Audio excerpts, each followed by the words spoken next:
This is Coast to Coast AM with Art Bell from the Kingdom of Nine. Oh, good morning, everybody. Listen, we've got Dr. Melvin Morse here about NDEs shortly. He knows all about near death. He's a doctor, pediatrician, neuroscientist who spent 15 years studying NDEs of children. You know, the innocents, the Maggies. So that's going to be really, really interesting. It's one of my favorite subjects. Should be for everybody, actually. But first, I'm going to, one more time, because there are stations joining in this hour, and because I just want to harp on this until you get off your duff and go over to your computer and see one of the wildest things you're ever going to see in your whole life. It's about MRI. And here's the deal. A guy went out and risked his job for us. He's a MRI technical guy, and he made a couple of videos with sound that are just absolutely awesome. There are two of them, and as I said, you'll get moving video and you'll get sound. The first shows, you can see the MRI machine, and you won't see his face. He doesn't want his face seen. And then he's got an aluminum block. And what he does with that aluminum block, well, he asks the question, does the aluminum block fall slower, and it's at full speed, does it fall slower because of eddy currents from the magnet, or does time slow down? And then he's got a second demonstration with an 8-inch crescent wrench. And these together, I guarantee will blow your mind, and it's nothing that I think has ever been really shown before. So I want to thank him for, risking his position to do it for us. He is anonymous. We will not give you his name. And, you better go see it while it's still there. That's what I can say in case somebody gets to us. You never know.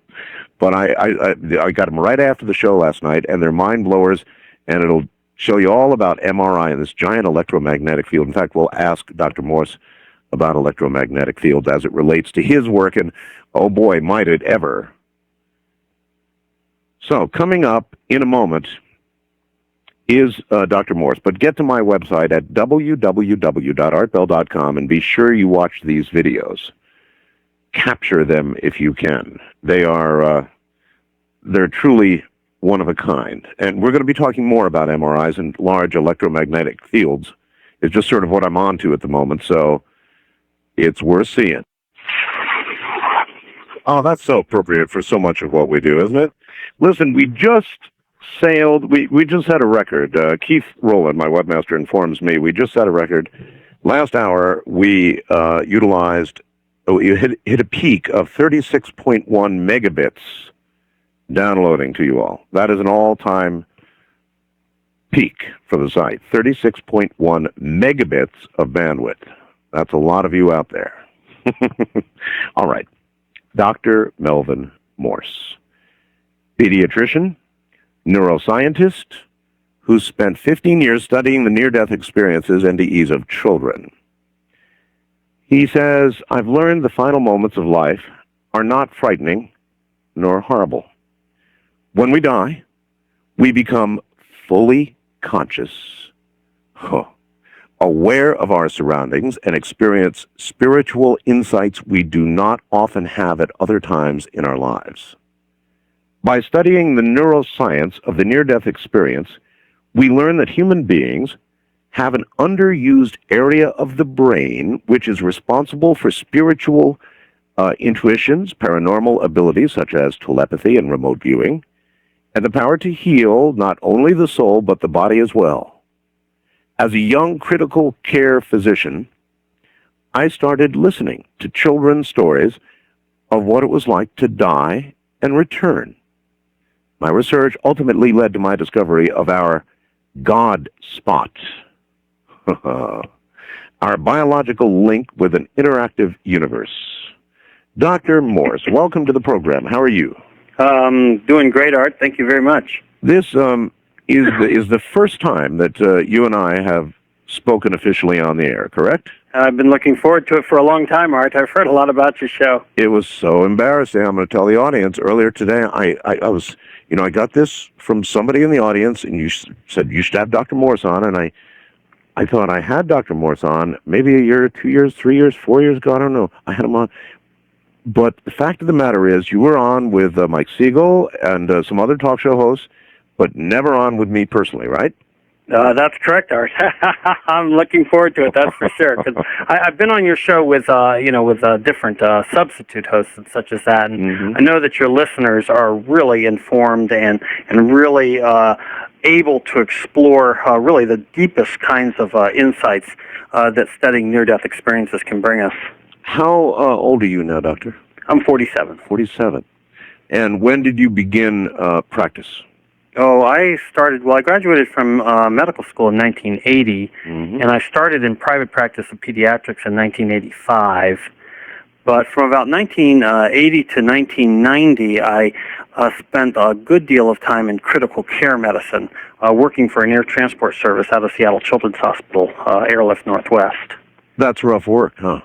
I finally burnt out, and I think that most people that do that kind of work do. It's very grueling. It's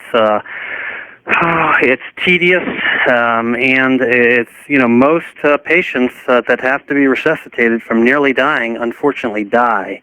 Oh, they do. That's very difficult. That in itself, Doctor, is a really good question.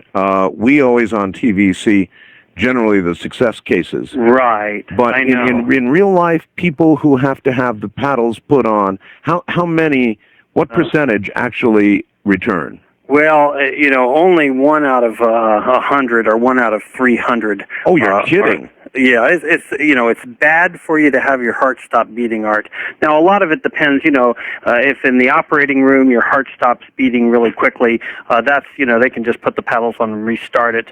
But if you're talking about in the field, now the Seattle area for adults has one of the highest success rates, and I think their success rate is in the 5 or 10% range. 5 or 10%. Yeah, but it is not good to have your heart stop beating. Well, then that's really something the American public should know, because if you watch movies and TV, you'd figure that at least you've got a 50-50 or better shot, according to television and the movies. Well, here's a better way to look at it, Art. At Seattle Children's Hospital, where we resuscitate children from a 4-state area, the Idaho, Montana, Alaska, etc. Right. I studied near-death experiences in children from 1985 to about the year 2000, maybe going back as far as 1975. But over the, really a 15-year time period, we only came up with 26 children who survived what we would call clinical death. Wow. So, the children that I studied were truly at the brink of death. And, there's a lot of, debate and, in the literature, are these kids really near death? Or, how do you define near death, etc. In our study at Seattle Children's Hospital, you had to have your heart stop beating and be resuscitated in the field in order to gain entrance into the study. And we only found 26 children over a 15-year period that fit our criteria as truly being, surviving what I call clinical death, meaning that their heart had stopped beating, the blood had stopped flowing to their brain, and yet they were still resuscitated. Boy, does that pop a giant myth. Holy mackerel. All right, let's try this one out for size. You mentioned actually dead. What is actually dead? Well, Art, when you're dead, you're dead. I've never resuscitated anybody who had truly died, so I guess in this day and age you would define the death as the irreversible onset of brain function. Yeah, but that is somewhat controversial. Oh, sure. But not for the purposes of you and me. We're talking about, we're trying to, talk about people who have been to the brink of death and come back. And we will. Certainly, though, that there's lots of people that are sort of living in a semi-comatose state that are never expected to revive.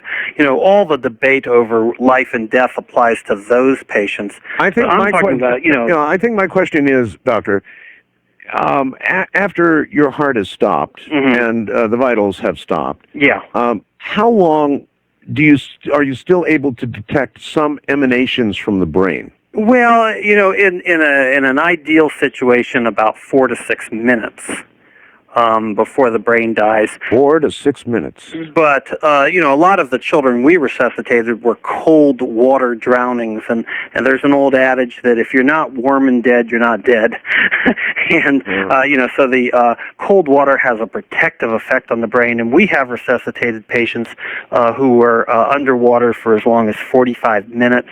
And and also reported in the literature those kinds of extraordinary resuscitations. Is there any possibility, doctor? It's a weird question. That somebody who has just died is in some way still able to hear or understand some bit of what's going around around them, even though they have died?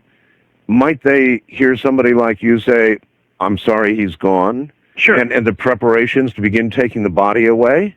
Oh, absolutely, Art. And I think that's the main, when people are profoundly comatose, they still might hear little bits of conversation, or they might, so.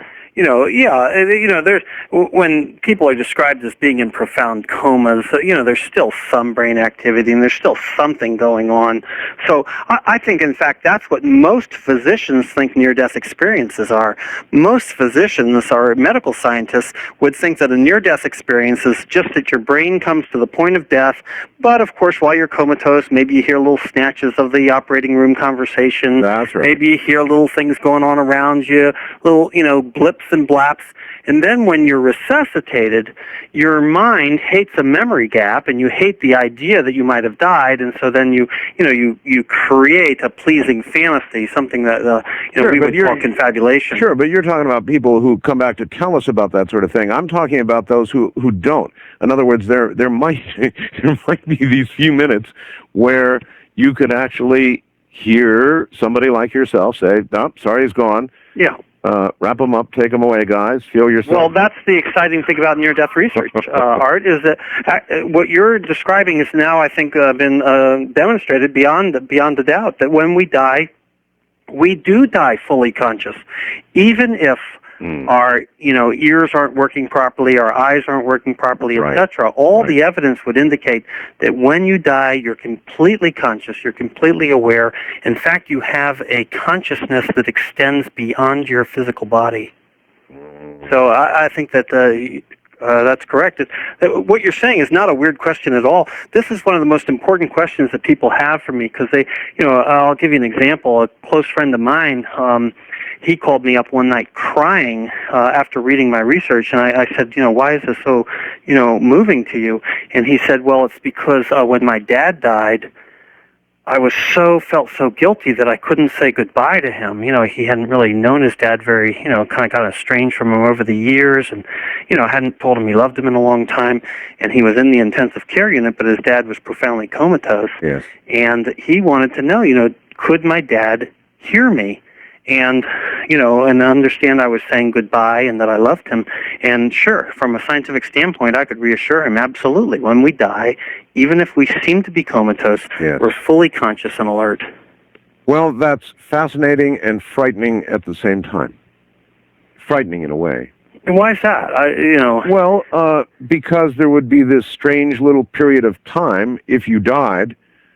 Oh, I don't know. Well, it's funny you say that, Art, because you're absolutely right. When children describe their near-death experiences, you're right. Come to think of it, they are often frightened. They're frightened because it's so puzzling to them. Like, one child told me that she was in a tunnel and she was frightened. She knew that she had died. She knew that her body wasn't working anymore, so she wondered why she was still conscious and what was going on. And that I think is the element of these spiritual helpers. In her case, a woman named Elizabeth came to her and then comforted her and took her to a place that she thought was heaven. But many children are sort of an amusing story. One young man told me that he nearly died from trying to siphon some gasoline, and he aspirated it. And he said he floated out of his body, and then he became very frightened because he didn't know how he was going to get back into his body. And that was, so it's interesting you say that. I'll just say one more quick one because I'm so struck by this. We resuscitated a young man, and it was quite dramatic. We resuscitated him in the after the operating room, in the recovery room. His pacemaker stopped working. He had a congenital heart disease, and it was very dramatic. We resuscitated him. He opened his eyes and he looked at us and he goes, "That was really weird. You guys sucked me back into my body." Oh, really? Yeah, so I think there is an initial disorientation in those first few minutes because you don't expect to be conscious. I always thought when you died, you just kind of, Yeah. I have yet another question, Doctor. Mm-hmm. If so few are resuscitated, percentage-wise, nationally, Yeah, or even worldwide, it's probably even worse, well, sure. then would you say that most physicians, upon resuscitating a person, ask about their experiences or want to listen to their experiences, or do they think it's caca, or what? Boy, that's a tough question. I think that 5 years ago, most of physicians would say it was just some sort of hallucination of the brain. It was caca, as you say. Yeah. It was something that they're not interested in. I think that in this day and age, probably 10% of physicians listen very attentively to these reports. And for example, I just got a letter not less than 3 weeks ago from the director of an intensive care unit at a children's hospital down in Texas, and he was writing to me because a child had told him about a near-death experience, and he wanted to know my opinion of the situation and the case. And I don't think I would have gotten such a letter 10 years ago, whereas now actually it's fairly routine. I get such a letter maybe 2 or 3 times a month. Can you remember the first person you resuscitated who began all of this? Oh, absolutely. Gosh, like it was yesterday, Art. Tell me about it. You've got to understand, I trained at Johns Hopkins. It was a very kind of, rigid medical mentality. Oh, yes. Really had an idea. Well, first of all, the critical care physician is fairly arrogant, you've got to have a strong personality. Doctors arrogant? Really? Well, you do. You have to think a lot of yourself, and that was kind of my mindset. I really thought I was sort of this hotshot critical care physician. We would fly into places, and we went to Pocatello, Idaho, and picked up a young girl who had been in a community swimming pool, documented as being underwater for 19 minutes. Wow. And when I saw her, her pupils were fixed and dilated, which we, of course, take as a sign of impending brain death. Well, sure. And she had a long resuscitation and ultimately went down to Salt Lake City to Primary Children's there, and ultimately regained consciousness and is doing great today, married and has kids, etc. Now, 19 minutes. Yeah. It was just a total coincidence, or just kind of these, I just happened to be moonlighting or working actually as a resident in a clinic there in Pocatello, and she just happened to be a patient there. And so she came in about 2 or 3 weeks after her successful resuscitation, and she looks over at me and she goes, "Hey, that's the doctor that the tall, thin doctor said to, 'Thank God you're here.'" Oh, and she looks at me and she goes, "I saw you put a tube in my nose." Oh, see, that's what I mean. 19 minutes. And she saw that? And I was just floored because, first of all, now that I've told you this, Art, you watch on TV, you see if you ever see a resuscitation where they put a tube in the nose. Actors don't like tubes put in their nose. Right. Invariably, they'll put it in their mouth. But I just happened to have been trained, to put it in their nose. So, I knew right away that wasn't something she picked up from TV or something like that. But I'll tell you, what happened to me is when she said this to me, I actually laughed. I giggled. Yeah. And I think, and then she immediately became very embarrassed, and she wouldn't say another word to me. And I think that's the reaction that many physicians have. I could have gone through my whole career and have never heard about one of these experiences. Well, what kind of giggle was it? I mean, it was like a little nervous. It was like a nervous giggle. Yeah, a nervous giggle. That's what I thought. But luckily for me, I did have the courage to then go back, and I called her mom, and I asked her to come back and All right. Hold on to that story. We're at the bottom of the hour here, Doctor. We'll get right back to it. 19 minutes? 19 minutes? Oh, my. And she actually was able to tell the doctor what she saw? A tube in her nose?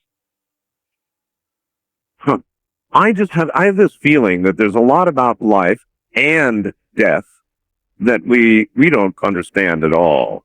Maybe we're not supposed to, but we do the best we can late at night here. I'm Art Bell, and this is Coast to Coast AM. It is, and I just turned on my live webcam. Doesn't happen that frequently, but Keith got me a good one tonight. I held up this electromagnet from the time machine that I have to demonstrate it previous night. I was going to leave that image up there for a while at the beginning of the program, and I went and checked my own website, and I said, I better check before I do this. And I was actually on the air when I did it. I went to my webcam, and here's Art Bell sitting there with an alien head. He didn't tell me about that. Anyway, we've got the live webcam back up now. Dr. Melvin Morse will continue the story of the first 19 minutes in the water in a moment.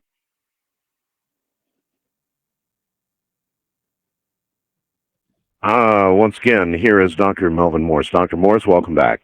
Thank you very much, Art. All right, fine. Let's finish up with this first young lady ever. I wanted to hear about that first case. And so she, anyway, came back to you. You had a nervous little giggle. And follow up, and she... I got her back in and sort of gently sat with her and just asked some open-ended questions, like, what do you remember about, the time that you saw me stick a tube in my nose? And she told me basically blow for blow every detail of her resuscitation. Every detail? Oh, sure. She had little comments that the nurses said, the Talton doctor said to you, thank God you're here.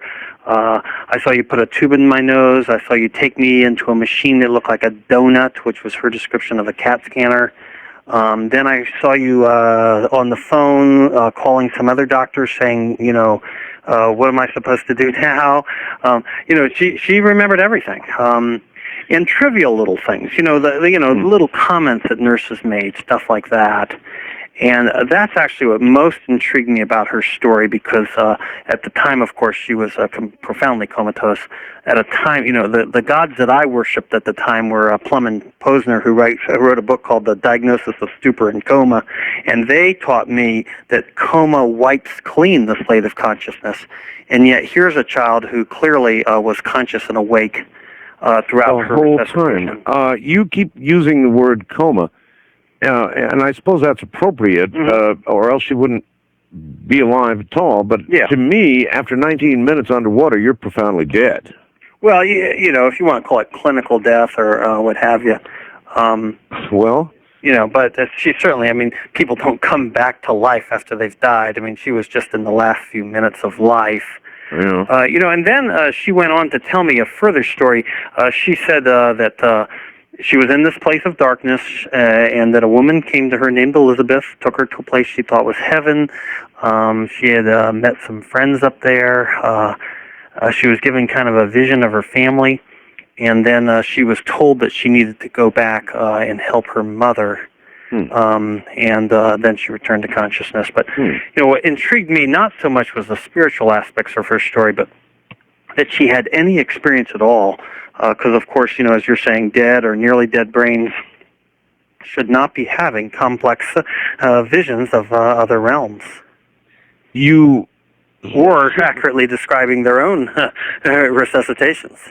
It shouldn't be, and if it really is, to you, I guess the proof is absolutely conclusive. After that, it would have to be. Oh, no, that was just the start of it. I know, but still, that's pretty conclusive. If that doesn't launch you into an investigation, then you're not a very good scientist at all. Yeah. Sure. It was convincing to me, Art, but that's not the standard of proof that I think the scientific community needs, and I don't think that that's what they've responded to in the last 15 years. Well, I don't think they're ever going to get enough. Oh, gosh. Oh, no. We're right on the edge now. I completely disagree.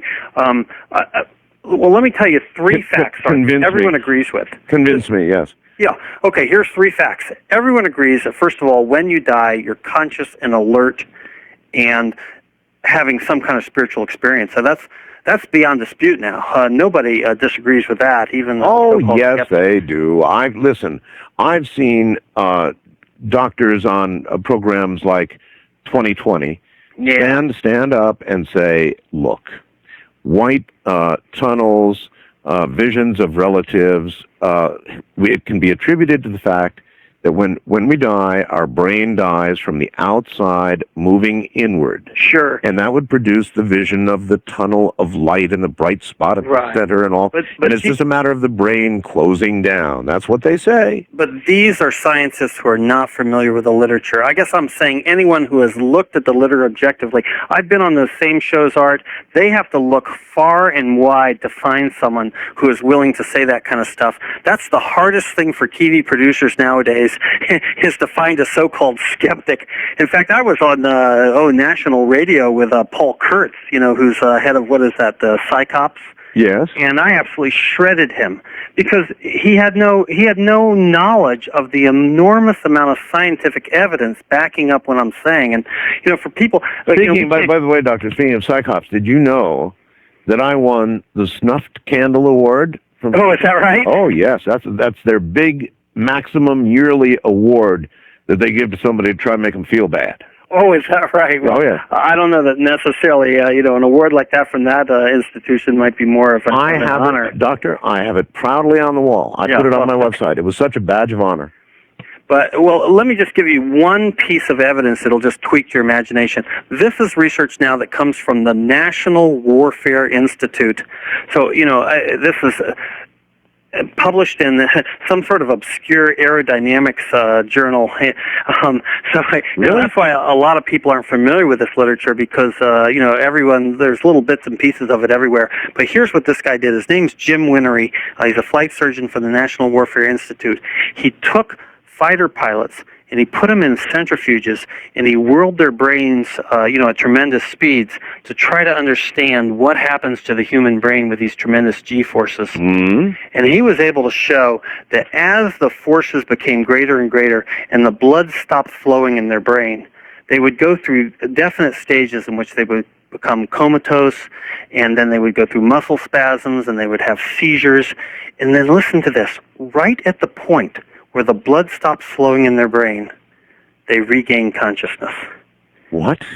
Absolutely. And there's no doubt that that's when it happens. In my studies, you could argue, of course, maybe this child heard some things here and there. She wasn't really comatose, blah, blah, blah. But, he's able to vary his centrifuge runs to the Yes, point. I understand. What sort of physiological reason would there be for that, or don't we know? Well, we don't know. That's what's so exciting about it. But we do know from studies like Jim Winery's and also studies like mine out of Seattle Children's Hospital that the closer you come to death, the deeper you go in coma, that suddenly you hit a phase in which you're conscious and awake. And these fighter pilots describe the same thing as, my children described in their near-death experience. They would describe going through tunnels, floating out of their body, seeing themselves below. So that's the one fact. We're conscious and awake when we die. The second fact is that about 20% of our brain apparently is hardwired to allow us to have this experience. And again, this is not controversial. You have people like Matthew Alpert that, wrote the God area of the brain. The God part of the brain, yes. Yeah, he basically agrees with that too. He just happens to think that there is no God. But well, I think you and I talked for a moment when we did a pre-interview when I wanted to get you on the air, and I mentioned Matthew to you. Sure. And you said, how could he get it so right and so wrong? Well, he was so close. Listen, I'm not saying that Matthew's wrong. And you're going to have to prove to me why you think nobody can prove the existence of God, but I'm just saying that even a skeptic agrees that 20% of our area of the brain allows us to have this experience. And then you have the final piece of information. That's double what we use in everyday life. Absolutely. Right. Think about that for a bit. I am. But the final piece of information comes to us from the world of theoretical physics. And, Art, I always hear so much about, pseudo-physics and quantum gobbledygook and stuff like that. So the information I'm giving you now comes right from the top theoretical physicists at the National our national theoretical physicist lab. Quantum gobbledygook. Yeah, that's what so-called skeptics are always accusing, sort of New Age practitioners of indulging is. So what I'm saying is that I'm not a theoretical physicist, but I went to the top theoretical physicists in this country to vet what I had to say, and make sure that the information that that I'm about to share with you now is correct. And they said absolutely that the nature of the universe is that it is a timeless, spaceless place where everything that ever happened and everything that ever will happen is happening all at once. That we are all swimming in these patterns of energy which code for everything. So, so let me give you the 3 facts just real quick. 1 fact: die, we're conscious, awake, we see a timeless, spaceless place where everything exists. Number 2, 20% of our brain allows us to have that experience. Number 3, the theoretical physicists tell us that such a place exists. Well, I'm not. That's not proof art, but I mean, those are 3 pretty solid scientific facts, and you don't have to connect the dots very much to say, hey, wait a minute. Well, maybe when we die, we use this area of the brain to perceive the timeless, spaceless place that the physicists are talking about. I mean, that's not a huge stretch. In fact, that's a better explanation than the alternative. Doctor, which, this place that you're talking about, is it a place provided by God, in your opinion? Well, I think it is what people call God. People who interact with this, you can't really call it a place. I mean, I know I called it a place too, but it's spaceless. So, it's unfortunately we don't have words as biological human beings to understand the nature of reality. But sure, people who interact with this space, well, adults call it God, but children say something very different. They'll go, wow, it was a place that had a lot of good things in it. Or, really? Or they'll say, oh, it was just smiling at me, or I knew everything, or it could have lasted a second, it could have lasted my whole lifetime. I mean, that's what the children who interact with it describe it as. Do you, it's just maybe a rude question, but I'll just ask. Sure. Do you believe in the God of the Bible? The God of the Bible? The God of the Bible. Oh, gosh. Well, I gosh, what was that? Gosh, no, so quickly. Gosh, no? No, that's fine. Are you saying gosh, no? Yeah, no. Okay. I think that the God of the Bible is more, that was just, that's, the Bible, I'm sure you are aware, was a series of books written by human beings over, several hundred period of time, and, mostly is, just, shows what their internal spiritual life was like, but,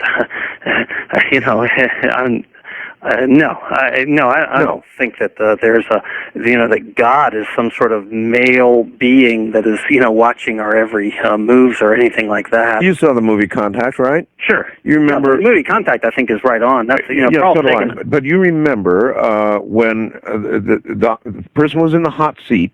Who Jody was in the hot seat, and in the end, after a dramatic exchange, she was asked virtually the same question. And her ride, or lack of it, depended on her answer, and she said no. And she didn't ride, not that time anyway. And so I've asked some of the best theoretical physicists in the world the same question, and they always answer no, not the God of the Bible. Yeah, well, right, because the God of the Bible was written by, ancient man, thousands of years ago. Probably, a lot of that is a lot of hallucinations and a lot of, being starved in the desert for days and, and such as that. Do you believe in the concept of creation? Boy, that's something that I guess I'm just going to pass on, Art. I wouldn't know whether. All right, that's fine. But if anything, in my mind, this makes your research and your reports more credible. Because if I thought you were coming at it from a religious point of view, I would detect strong motive, which would be all right. I would just want to know that. It's that you're coming at this from a straight-on medical view, having answered a couple of really tough questions I just tossed at you, and so that frames your research in a more credible way for me personally, Doc? Well, I tried to do that. I tried to start with what these children told me about being at the point of death. Well, Art, we went even further than that. When I started my research, we thought that a drug, an anesthetic agent called halothane, probably caused the experience. Right. So, in fact, we probably wouldn't have gotten our research funded if we hadn't actually, we were out to sort of prove that, these Elizabeth Kubler-Rosses and Raymond Moody's were wrong.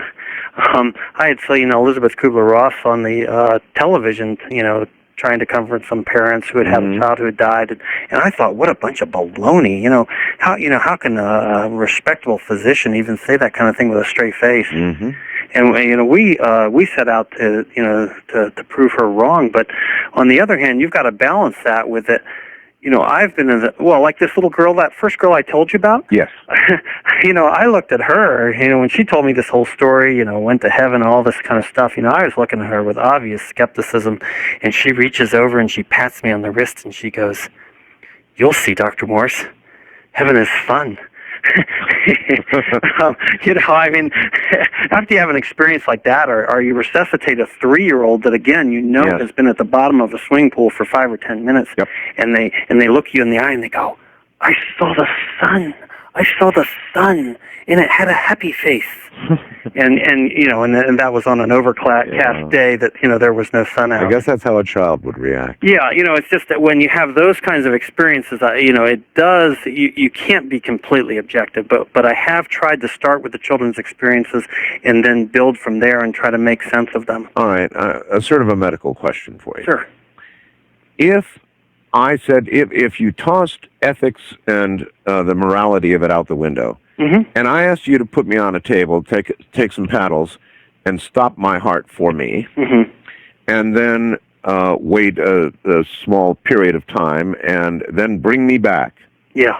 These are the ideal circumstances. You're there with all the drugs you'll need, the paddles, everything's right there. What would be my chances of coming back? Boy, it'd be pretty slim. Really? Less than 10%, I'm sure. Really? Yeah, an adult physician, I think, would have to answer that question better than me. What would be a child's chance? A child's chance would be, in the sort of 1 in 100 or 1 in 10 range.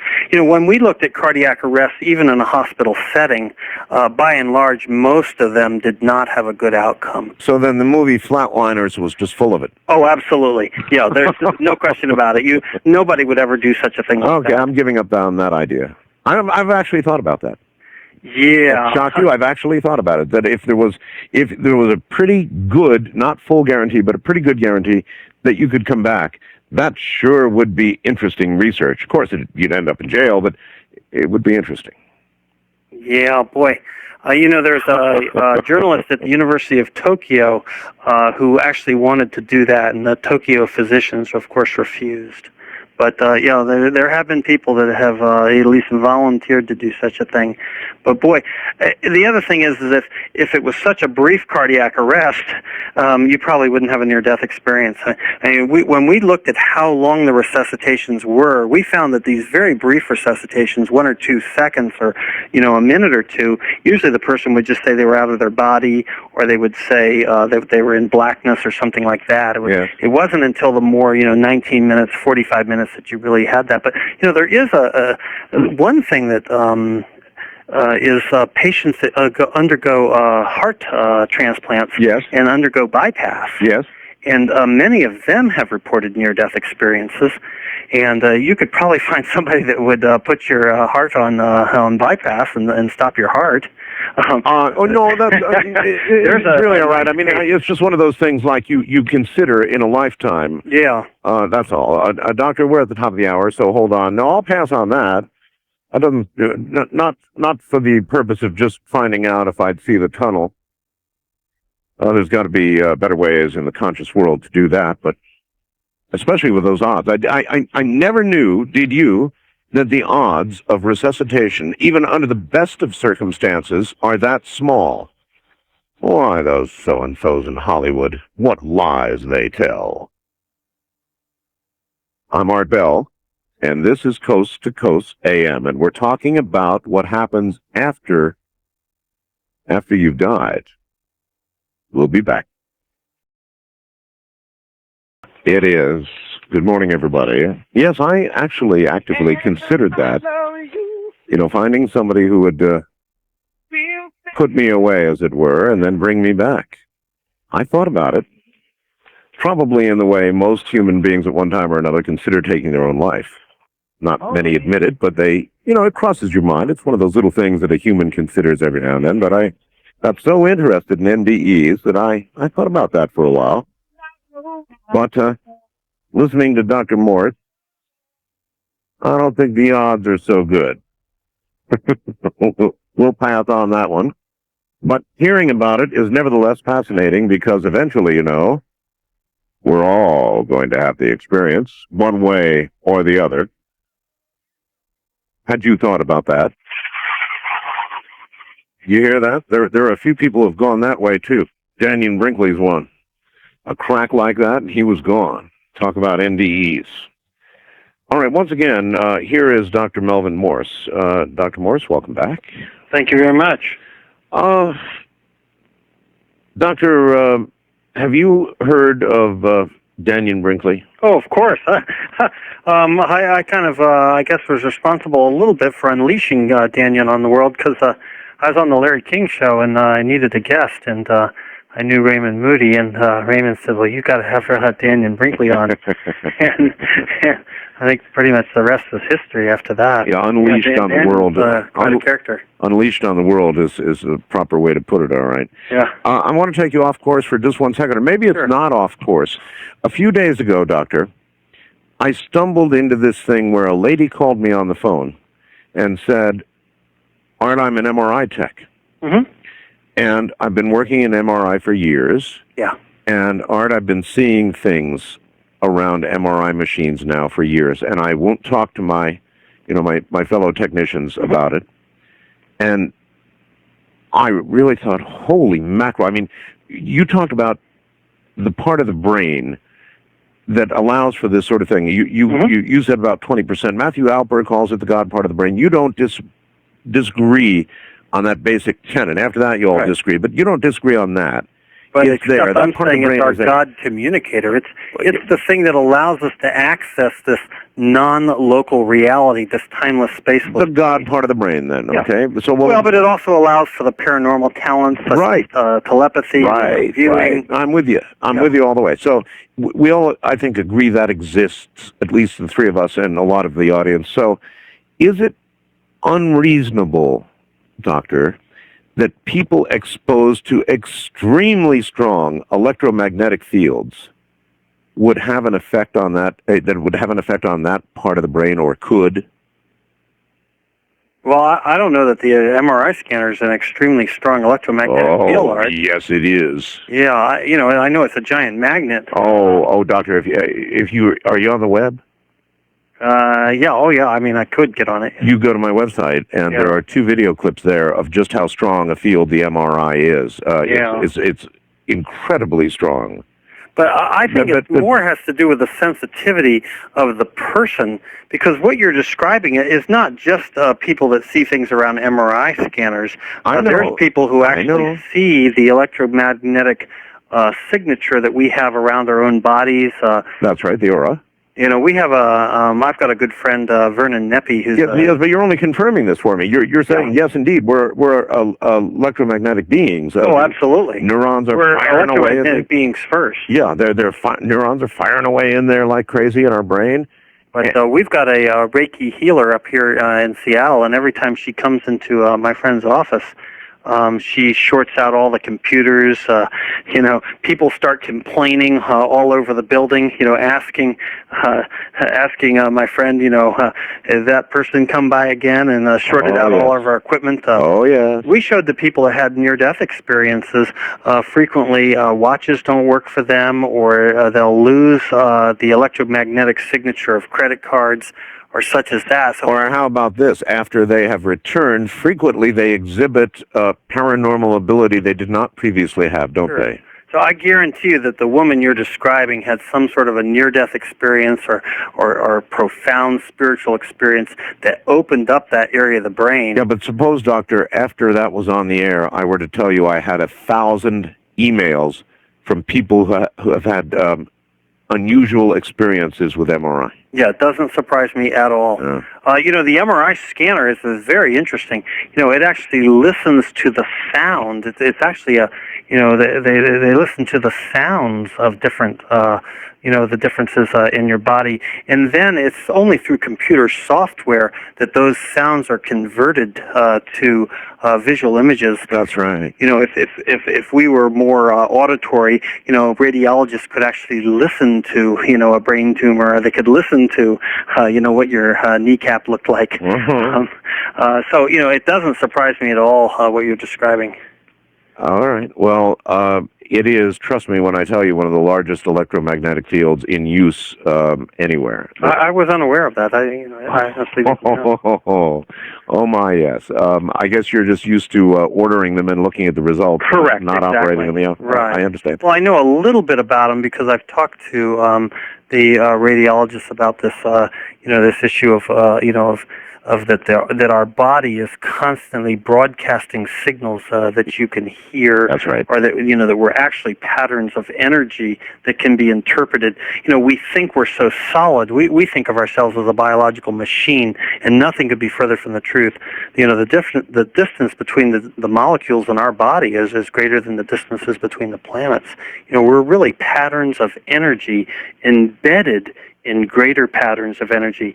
And when you understand that, then you can understand the mechanism of how our brain can communicate with this, greater reality, because we're just patterns of energy resonating with this greater one. And so then you can understand things like how a comatose brain could possibly be seeing and hearing things, because even though it has no energy itself, it's tapping into an energy source, that's outside the body. Fine. All right. Answer this for me. Because I've done this radio program so long now, so many years, I have interviewed quite a number of people, including Sarah. We spoke of Sarah briefly before the program. My Sarah, that interview. I've talked to a number of people, Doctor, who have had negative NDEs put straight on to you. They said they went to hell. Sure, why not? I mean, of course.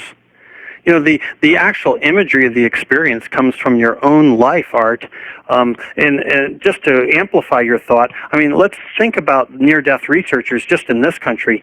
You look at the New Age researchers such as, Ken Ring and such as that. Well, by and large, his subjects described very kind of New Age type near-death experiences, floating out of their bodies, seeing a tunnel in the light, etc. Well, the negative experiences you talk about, we would... since the experience itself comes from your own personal psychology, we would then predict that that would come from people who believe in heaven and hell. And sure enough, Maurice Rawlings, the Tennessee cardiologist. Oh yes, yes, I've interviewed Dr. Rawlings. Well, then he's right from the Bible Belt. Yes, a great percentage of his patients have a very literal belief in heaven and hell. So of course, that's the imagery that would be reflected on them. But you say that. But okay, let me briefly review Sarah's NDE. Sarah was a church volunteer, a young lady.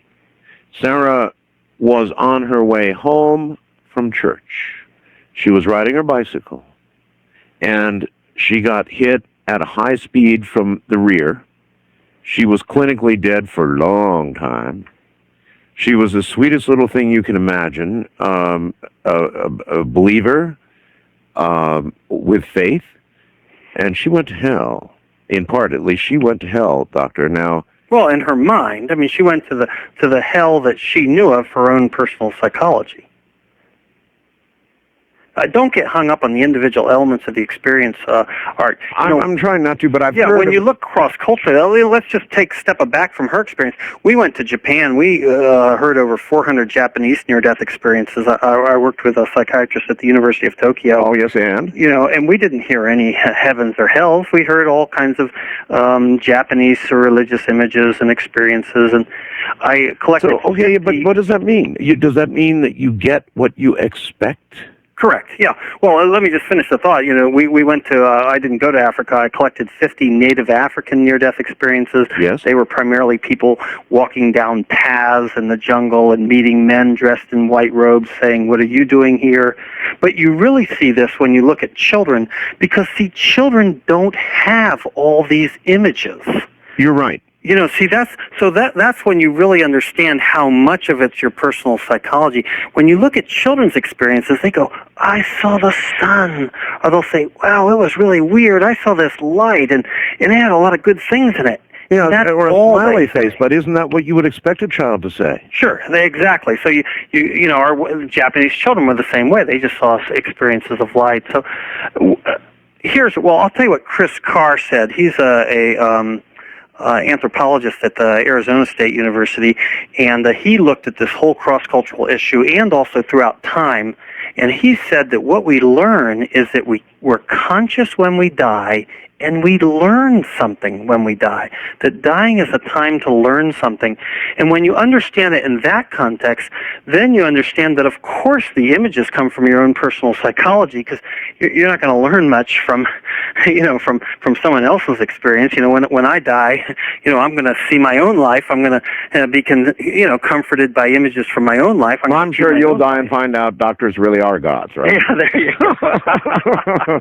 Well, that's interesting, but it worries me a little. In other words, when we're talking about consciousness and we're talking about the universe and we're leaving God out of the equation for the moment, sure. Well, then you would expect a great commonality from the pediatric patients to the old people to anybody who's resuscitated. You would expect a commonality. And I guess you're going to say there probably is one, but without that commonality... No, I disagree. There is no commonality. There's no evidence of commonality. What about the tunnel? The tunnel is entirely a 20th century artifact, Art. Here's what I love to, this is what I like to say, the tunnel got swallowed, not the tunnel, excuse me, the golden, there used to be a golden cord, and I like to say the golden cord got swallowed by the tunnel. If you look in this country, European American near-death experiences prior to 1960, from let's say about 1800 to 1960, yes, primarily people described floating out of their body attached by a silver cord. It wasn't until Raymond Moody came along and... That would be the Shirley MacLaine days, right? Yeah, well, no. It's actually then, when Raymond Moody came along and the Shirley MacLaine days, then you started hearing about this tunnel going into a light. But, people from Africa didn't describe tunnels. Studies of Micronesian near-death experiences don't... well, if there's no commonality, if you're arguing against that point, correct. most NDE people argue for it, but they're wrong. Okay, there's no evidence for it whatsoever. I'm with you, fine, they're wrong. Okay, well then that argues, though, against there really being something after death. It doesn't argue for it, or argues against it. In other words, you're getting your own perceptions or what you expect or what you believe, but if there's no commonality, then maybe there is a point where it all cuts off. No, Art, I love you, Art. I wish I could kiss you.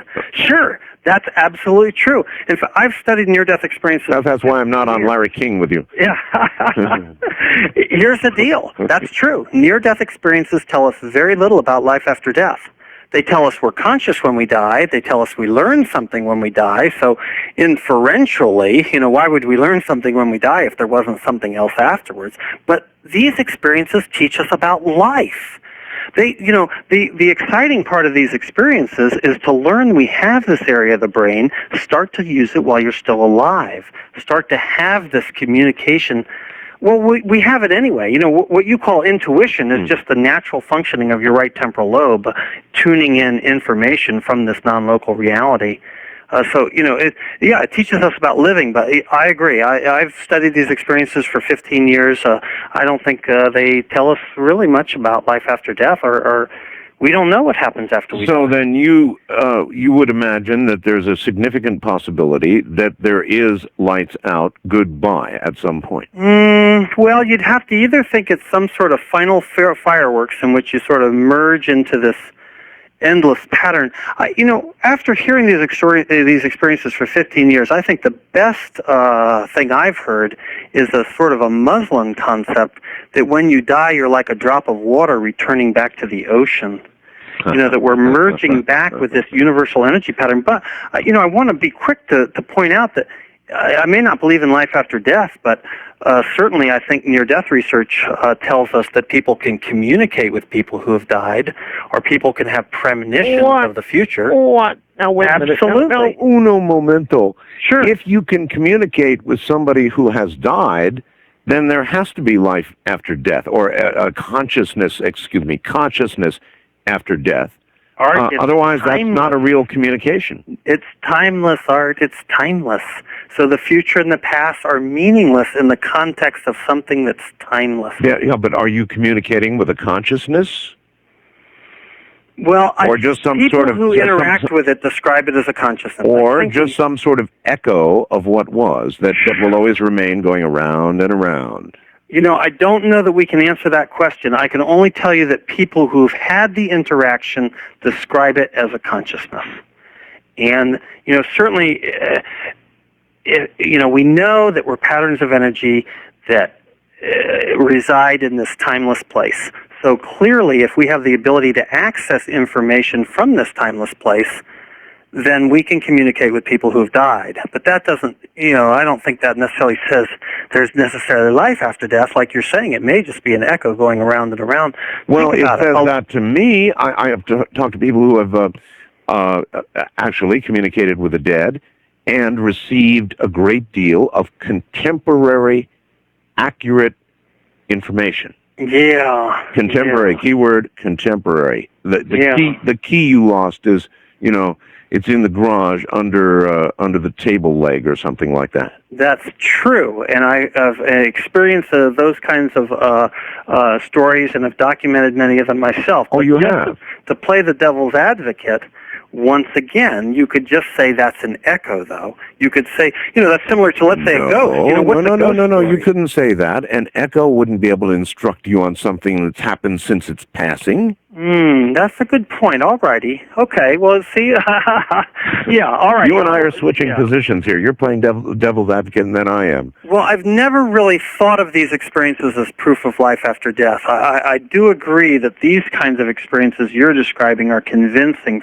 For example, there's a psychologist that I work with was telling me that he was working with one of his patients, a widow who had died, and this widow was grieving, and it was just, in a terrible world of hurt.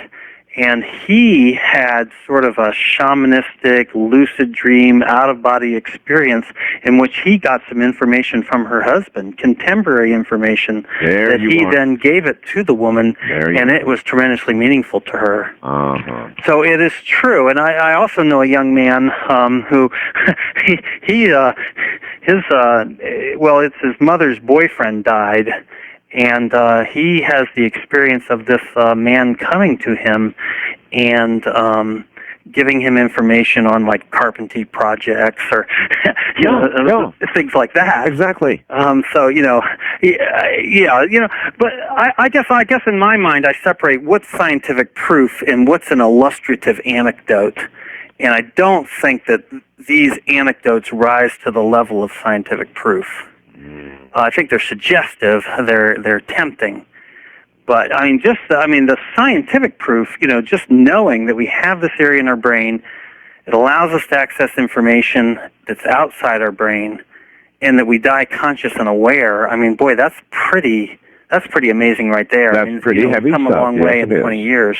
Yes, it is. But if you and I are only sitting here discussing something that's very short-lived indeed, if you'll excuse the parent pun, for people who die, there's this brief little interlude that is sort of interesting that you and I are talking about, but then after that, poof. Yeah. That's the opinion of Michael Schroeder. He's a well-known near-death researcher. He wrote, he's a German psychiatrist, and he wrote a really definitive review of the experiences in the Journal of Scientific Exploration. And he agrees that when we die conscious and alert, and he agrees that when we die, we have this expanded sense of consciousness, that leaves our body, etc.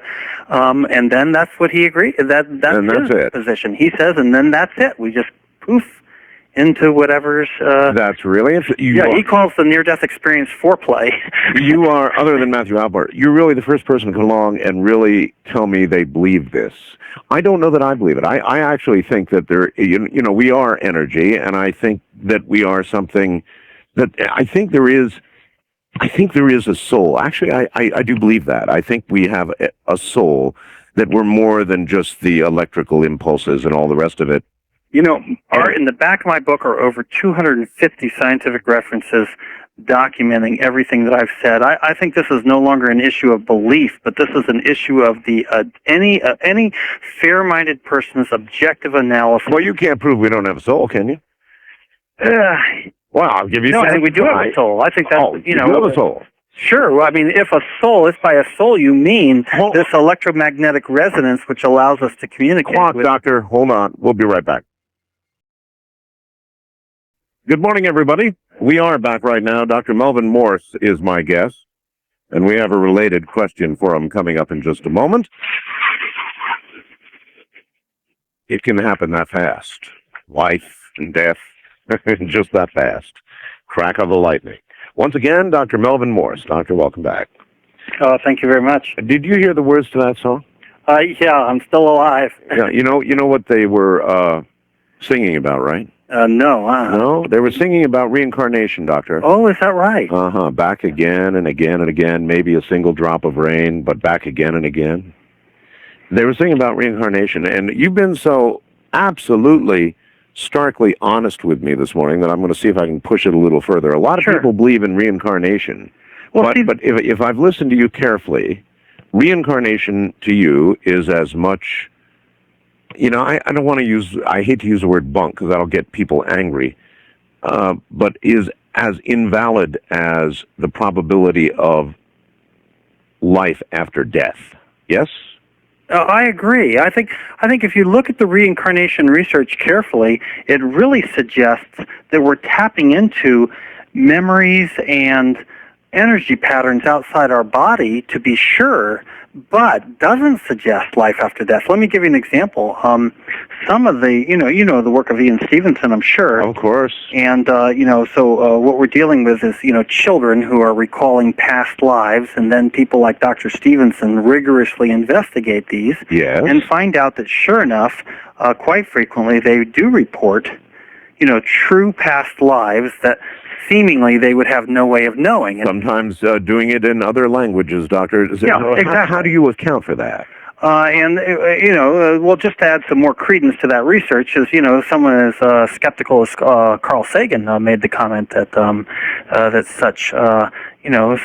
such information was at least worthy of further investigation. Yes. Okay, but look at this research carefully, and you find that there are well-documented cases in which two children remember the same past life, or one child remembering what they think is one past life, when actually analyzed very carefully, is two or three stories spliced into one. These kinds of anomalies really make it more likely that we're tapping into sources and memories that are outside of our body, and that people are just mistakenly thinking that that's a past life. Yeah, so that would suggest, though, that your life, for example, Dr. Morse's life, once it's over, remains in some realm as some sort of complete record that occasionally somebody can tap into. And that's correct. I think, You think that's what it is? Oh, sure. I mean, a guy named Frank Tipler, a theoretical physicist, wrote a book called The Omega Point, which made that very point, that we are, at least in some theoretical sense, eternal, in that, our lives are just patterns of behavior and energy. Yes, but specifying not eternally conscious, eternal in another sense, right? Correct. Not eternally conscious, but eternal in that we're... let's skip from past lives to then after-death communications. Most after-death communications are very simple, almost like the echoes you discussed earlier. They're usually things like the child returning to their parents saying, "Don't cry, yes, I'm okay now." Yes. But nothing more than that. Yeah, but "I'm okay now," that's a pretty serious sentence. "I'm okay now." That implies I'm conscious and I'm okay. Otherwise, if you were just getting some sort of echo that was hanging in the ether, it would be some little replay of something that had been, or it wouldn't be a contemporary message of that kind. Not "I'm okay now." But it's so stereotypical, and they always say pretty much the same thing, and you hear that again and again and again. It does actually make me think more of, when I drive down the highway and I see a memorial sign, that says, such and such was killed by a drunk driver on this spot. Right. It reminds me more of that. There's one thing that we haven't discussed that I've got to, twist your brain around with. Go ahead. I don't think you can understand my theories or what I'm speculating unless you understand that my opinion is that most, if not all, of our memories are stored outside our brain, and that we don't keep our memories inside our brain the way, I think that at least I was taught in medical school. I've come to reject that position. Really? That in fact that we are accessing memories from outside our brain all the time. And once you understand that, then I think this reincarnation kind of business comes into play, or think about what the false memory syndrome is. Where therapists will interview somebody and they'll say that they went back into their past and that they were abused as a child. Oh, yes. Well, and many of these things turn out to be false. Well, it's because these people are mistakenly accessing memories. Let me give you a quick example of that. We all think of hypnosis as being some sort of truth serum, or that you wouldn't lie, etc. Right. Well, a lot of times they'll do past life regressions in which they'll regress someone back to, not past lives, but within their own life, they'll regress them back to their third or fourth year of life, and then they'll say to the person, well, describe your birthday party, and they'll tell their birthday party in great detail and believe it to be true, and then you ask their mother, and the mother will say, that person, my son didn't have a birthday party, Well, how did that happen? Well, because that person, in a well-meaning way, wanting to please the hypnotherapist, is accessing someone else's birthday party and reporting it as their own. And this is not medical heresy, what I'm telling you. There is no modern theory of how memory could be stored in the brain. So I'm not actually stepping out on some huge, long, skinny limb by saying it's stored outside the brain. No one has a theory of how memory could be stored. Well, it's a fairly skinny limb, Doctor. No, absolutely not. Yes, it is, too. Fred Lashley, who is, I think, arguably the foremost memory expert, he made the point, he said that at the end of his life, he said if he didn't know it were impossible, he would think memories were stored outside the brain. You have people like Rupert Sheldrake, who is... Well, I'm certainly not saying it's impossible, not by any means. I'm just saying that the brain is an organism. To some degree, we understand... Sure, but more of a transmitter, more of a allowing us to access information back and forth and actually storing memory inside the brain. I'll just tell you this much, they can't find it. They take rats, they teach them how to run mazes, then they chop up those brains to try to find out where the memory trace of how to run that maze is, right, and they can't find it. They slice and dice those rats' brains. And you're making a good point. And in fact, I think that a lot of times humans can lose a very large portion of their brain and still be just fine, huh? Sure. Well, I first actually got this idea when I was in medical school, when I was at Johns Hopkins and took care of a patient in which we removed half of his brain. There you are. One half of his brain. And yet that guy, after he recovered, talked, walked, acted normally. You could have spent an hour with him, and you would never have known that he had one half of his brain. Well, how is that possible?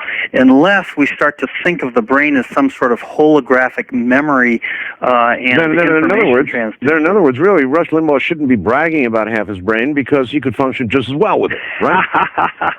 Well, I've seen it for myself, and it was the first. When I realized that, I said, wait a minute. I mean, that just totally twisted my brain around. How could they remove half this guy's brain, and yet he still is acting normally? What about, when half the brain was removed, that's incredible. Were there any missing memories? No, absolutely not. And this has been shown in animal research as well. And I started to say Rupert Sheldrake, who's a very well-respected evolutionary biologist, he came to this conclusion independently, in which he feels the best understanding of modern evolutionary biology is that we are constantly resonating with some sort of pattern of information outside of our body that really codes for the information that allows us to be uniquely human, or any animals are resonating with their sort of perfect animal image. Take this one on then. I'm sure you know the story of the lady who received, I think, heart and lung transplants all at once from a young man. Yeah. She awakened. She had all the urgings that a young man would have, wanted things that she never wanted before, and then had a dream and dreamed her donor's name. Oh gosh, and there's more. I mean, okay, so that kind of story, those sort of anecdotes abound. Well, maybe they do, but it's a true story. And I mean, how could that possibly be unless memory perhaps is stored throughout our body? I mean, those stories make my point, Art, is that memory is not necessarily stored in our brain. That that we have, that we have memories. No, I'm helping you. I'm helping you here. Does that mean that it's a collective thing? Sure, it's got to be something along those lines. I don't think we fully understand. Well, what I hope with my theory, Art, is that my theories ultimately will be proven wrong, but in the process of proving them wrong, we'll learn what the real story is. But at least I provided a template where we can now start to look at this stuff in a critical way, instead of just, before everyone just kind of woo-woo, isn't that weird, remote viewing or past life memories, etc. Now I've actually, I've said, hey, look, here's this area in our brain. Maybe it allows us to communicate with the world at large, pick up energy patterns throughout our body, throughout the rest of the universe. We can start to tease that apart and see if it's really true or not. What are ghosts, Doctor? Well, I think ghosts are very similar to what you were talking about earlier with echoes. I think that ghosts are just memory patterns embedded in nature that, similar to the things that not your patient, but the young woman you described that saw things out in the MRI scanner. That young woman, yes. Well, think about what ghost stories are usually that they involve very highly emotional events, killings, battles, or something like that. Here, let me give you an example of a cool ghost story that illustrates this. There's a archaeologist working over in Turkey, and he kept seeing every night this person loading dead bodies onto a mule and and taking them off somewhere. Yes. And he saw a very stereotyped vision of it. He saw a certain angle of the man and the mule and the body draped over it. Right. Well, so then many years later, he was in the Gallipoli area in Turkey. Many years later, he happens to see a postage stamp from Australia which depicted the very man he saw, in fact, the very scene he saw. But this was a postage stamp that was developed by an artist 10 years after this person had, this archaeologist had his ghostly vision. Yes, but it must have been commemorating some historical event. Exactly, it was. In fact, this was I've forgotten, sort of a hero in Australia. I've forgotten exactly who it was. Right. And so you have the entire consciousness of Australia, with a very, the many tragic deaths at Gallipoli, and they've memorialized it into their mind, into this postage stamp image that an artist created. And here you have a archaeologist who taps into that same idealized vision, but instead in his, the way he interprets it is he actually sees it as the person, out on the field, gathering up bodies. But he couldn't actually be seeing it. It's not as simple as that he actually saw, the ghost, of that person. Because if that was true, why wouldn't he have seen the person's face and, many different views and, etc.? No, he only saw that very stylized, version of this person that was then later commemorated on the postage stamp. So he was tapping into an idealized vision, Do you see what I'm saying? Yes. But he wasn't actually seeing, the reincarnated person living in nature as, we imagine a ghost as some sort of a, like a gaseous vapor. Obviously it wasn't as simple as that. He was tapping into a memory trace that actually wasn't created until 10 years into the future. Well, why not? If he's tapping it from a timeless place, he's going to obviously be able to access information from the future. That sounds like remote viewing. Absolutely. And remote viewing is well established. No one, well, again, only skeptics who are unfamiliar with the literature, I'll put it that way, dispute remote viewing. So now, do you think that your research, as you have articulated it tonight, removes the fear of dying? Oh, absolutely. I'm not afraid to die. First of all, why? I mean, if you think there's going to be a brief little a spurt of consciousness and then blackness, in other words, one piece of information that I've learned from children that we haven't really talked about, and that is that something that is so important to you accompanies you and helps you with the dying experience. And, with children, you see this so dramatically. They'll tell you that either maybe it was their blankie, maybe it was a pet who died. Yes. But for example, for me, if my wife dies before me, I have no doubt that when I die, I will see my wife again. And that in itself is But just for a very short time, though, huh? Well, I didn't say that I don't know we don't know what's going to happen after that short time. I'm hoping that it continues. Good for but you. Nevertheless, I'm not afraid to die. I know that the process itself is very spiritual, and it involves, comforting people from your own life. What could be better than that? Well, the difference is, I'm looking forward to the beginning of an adventure. When I die. And you're not, I got an email that I want to run by you. It was so simple, so quick, and the email just said beginning, and there was an underline after beginning, and the text of the email said, "My death was not as I expected." Yeah. Well, that's what they all tell me. People that have the near-death experience are not afraid to die, that's for sure. No, they'll tell you. No, that's not people who have died. Doctor, you talk to people who, in your own words, have been in a deep coma. Yeah. They haven't died. You haven't talked to people who have died. You've talked to people, people who have almost died. People who have come to the last few minutes of life. That's right. Yeah, do not describe it as a scary or unpleasant experience. Now, I certainly lost my fear of death. I want to awake to the meaning of this, this email. My death was, if I can consider the manner of my death, then obviously I'm off on a new adventure, right? Correct. Yeah, okay. Stay right there. We're at the top of the hour. This is really, really interesting. Getting a doctor, a physician, to open up this way. You don't hear it all that frequently. I'm Art Bell. It is indeed, and we have Dr. Melvin Morse here. Very, very interesting man. Very interesting. Not the usual NDE interviews that we get. That's for sure. And there's going to be more of it in a moment. And yes, we're getting close to opening the phone lines. So don't despair. Crawl up near your phone, get comfortable, get ready. It's getting close.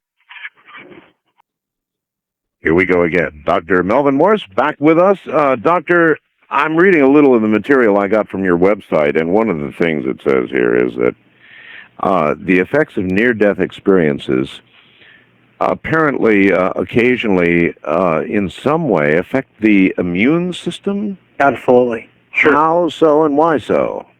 I think in two ways. One way is that it causes a personality transformation, which is for the positive.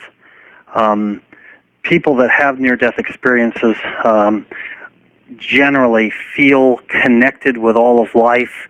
They have kind of an optimistic, upbeat point of view. They think that their lives have meaning. And just that alone will boost your immune system. I believe that. It's good for you to be happy. It's good for you to feel wanted. It's good for you, to feel that your job is meaningful. And people who have those perceptions live longer and have healthier lives. In fact, we showed that people who have near-death experiences take fewer over-the-counter medications. They have fewer symptoms of depression. They have less drug use. It's sort of like have a near-death experience and never need an aspirin again, is what I learned from studying this. Yes, But then there's also, I think, the more dramatic healings that we see in which people are cured of cancers, or I had a patient once that was cured of a fatal liver disease, and these seem to involve some kind of wholesale restructuring of our DNA, probably mediated by this interaction with this universal energy pattern or light or God or whatever you want to call it.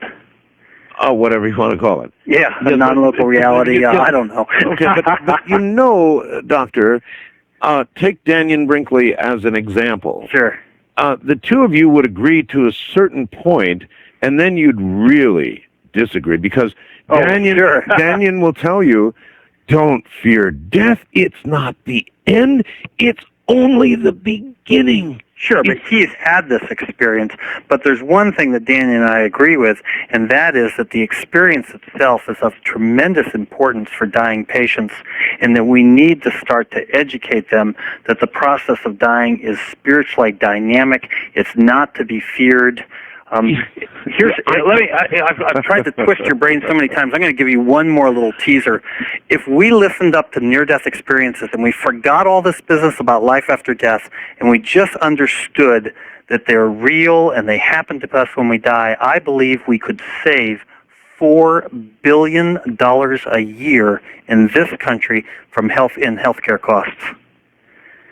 How could I make such a dramatic statement? Well, because we spend $4 billion a year in this country unnecessarily over-treating and over-medicating dying patients, providing them with care that will not prolong life 1 second, care that they usually don't want, care that physicians usually don't want to deliver, but just feel sort of like the machine just grinds on. But, Doctor, we're giving them really a fairy tale. No. According to what you really believe, we're telling them a fairy tale. No, absolutely not. No, I haven't presented my position properly. Yes, you entirely properly. I get it entirely. Oh, yes, I do.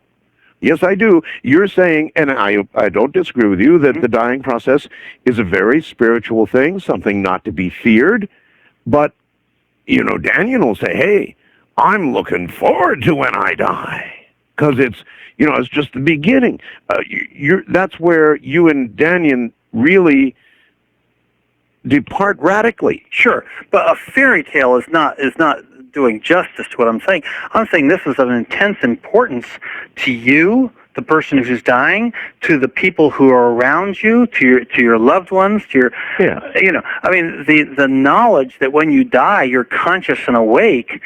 Just as I started off the whole program, one of my close friends, just that knowledge brought him to tears because he knew he said goodbye to his father.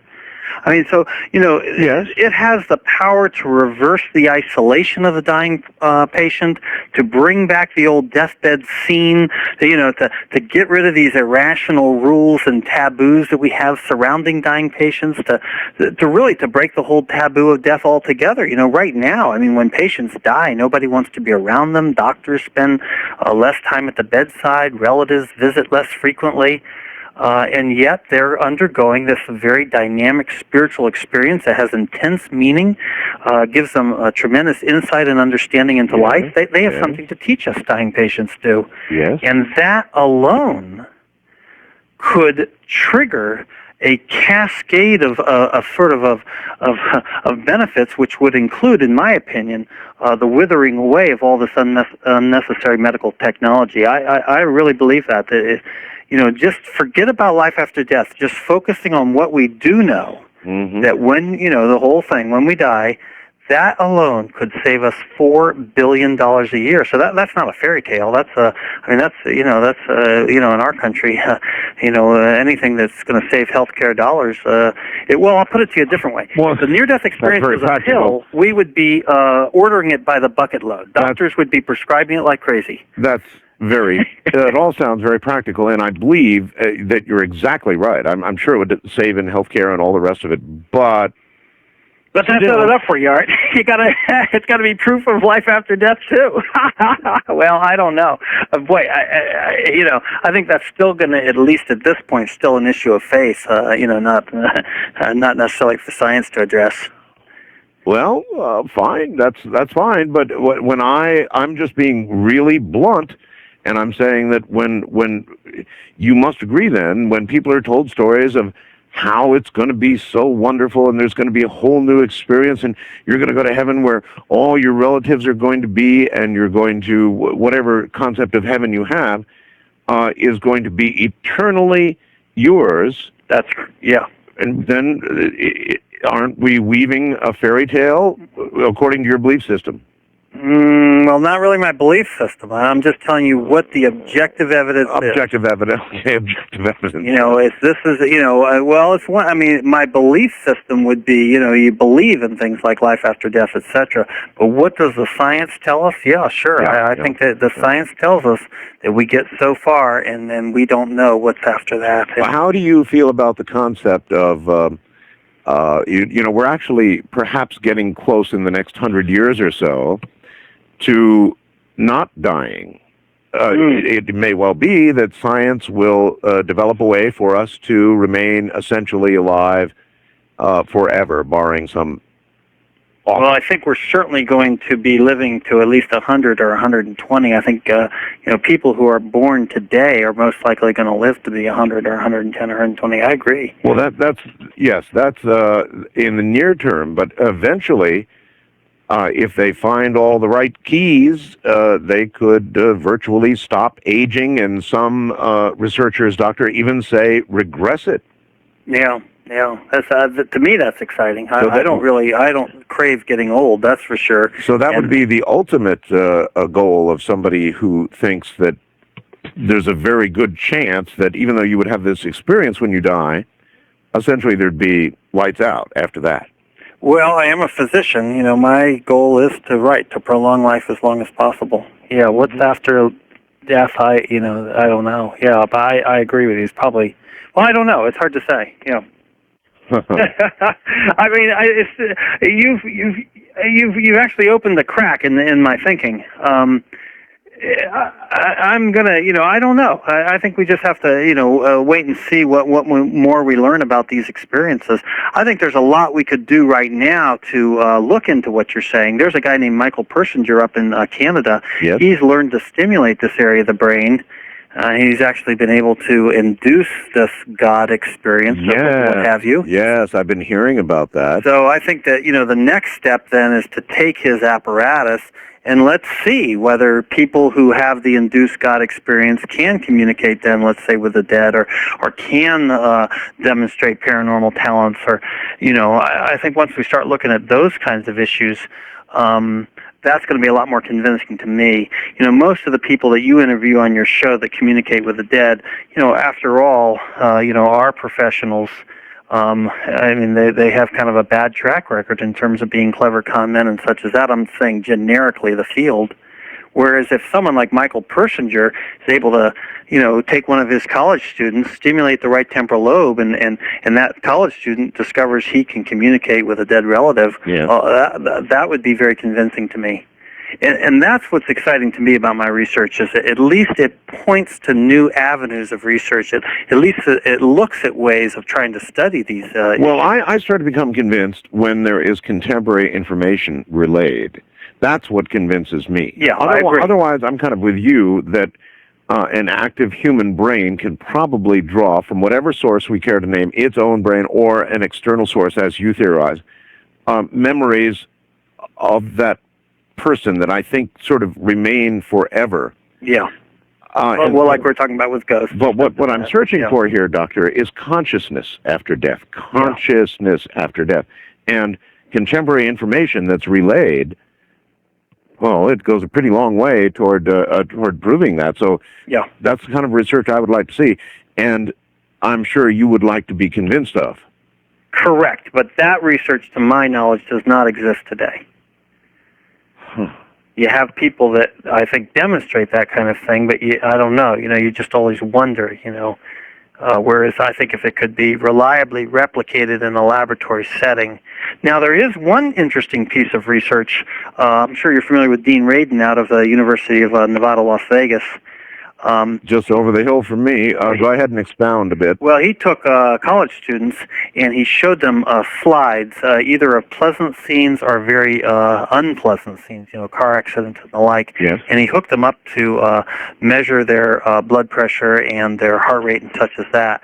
And he found that these college students would actually anticipate when they were going to see an unpleasant scene, meaning that even though these slides are shown randomly, their bodies somehow knew, their heart rate would rise and their blood pressures would rise before they were shown an unpleasant slide. And, that's, I think, a fairly convincing piece of evidence that there's something is going on, but that's not a communication, like you're saying with, a contemporary evidence from another consciousness, that's not a piece of consciousness type of research, but I think that type of study could be done to try to look at the issue of can we communicate with other consciousnesses. When you have patients that are near death and they ask you about it, what do you tell them? Well, I tell them first of all that the perceptions that they have are real. And that I think is tremendously important right there. I reassure them that what's happening to them is not some sort of meaningless hallucination of their mind, but that it's as real experience as any other experience. And I try to, let them know that the experience that they have may not precisely match, what our cultural stereotype of the experience is. I have many people that have had profound experiences, but they'll say, but it wasn't a near-death experience because I didn't see a tunnel. Or, it wasn't a near-death experience because, the X, Y, or Z didn't happen. And, that is the importance of understanding it comes from our own personal psychology. And then I encourage them just to try to understand their own meaning of the experience. These experiences usually have some sort of powerful spiritual meaning to the person. All you really have to do is validate it. I don't handle it any differently than, for example, when I'm dealing with a mom that has a baby that cries all night. I just look at that mom and I'll say, boy, must be really, tell me what it's like. What's it like with a baby that cries all night? Doctor, what would you think that the audience, which is very religious out there, would be thinking about what you've said this morning? Well, a lot of religious people are offended by what I have to say. That's for sure. I have this little thing called Fast Blast where I can get comments from my audience on the internet as the show progresses. Yeah. And here's one from somebody named Dr. Suck. And the message is, see you in hell. Well, gosh. It's a little hint of what may be coming. You never know. But you've been really honest and really forthright, and I really commend you for that. It does conflict with a lot of people's deeply held religious beliefs. Yeah, obviously, of course it does. Sure it does. But let's face it. I mean, these were just books written thousands of years ago for different cultures. I think the idea that we sort of cling to them, and yet here we have an area in our brain which allows us to directly communicate with God.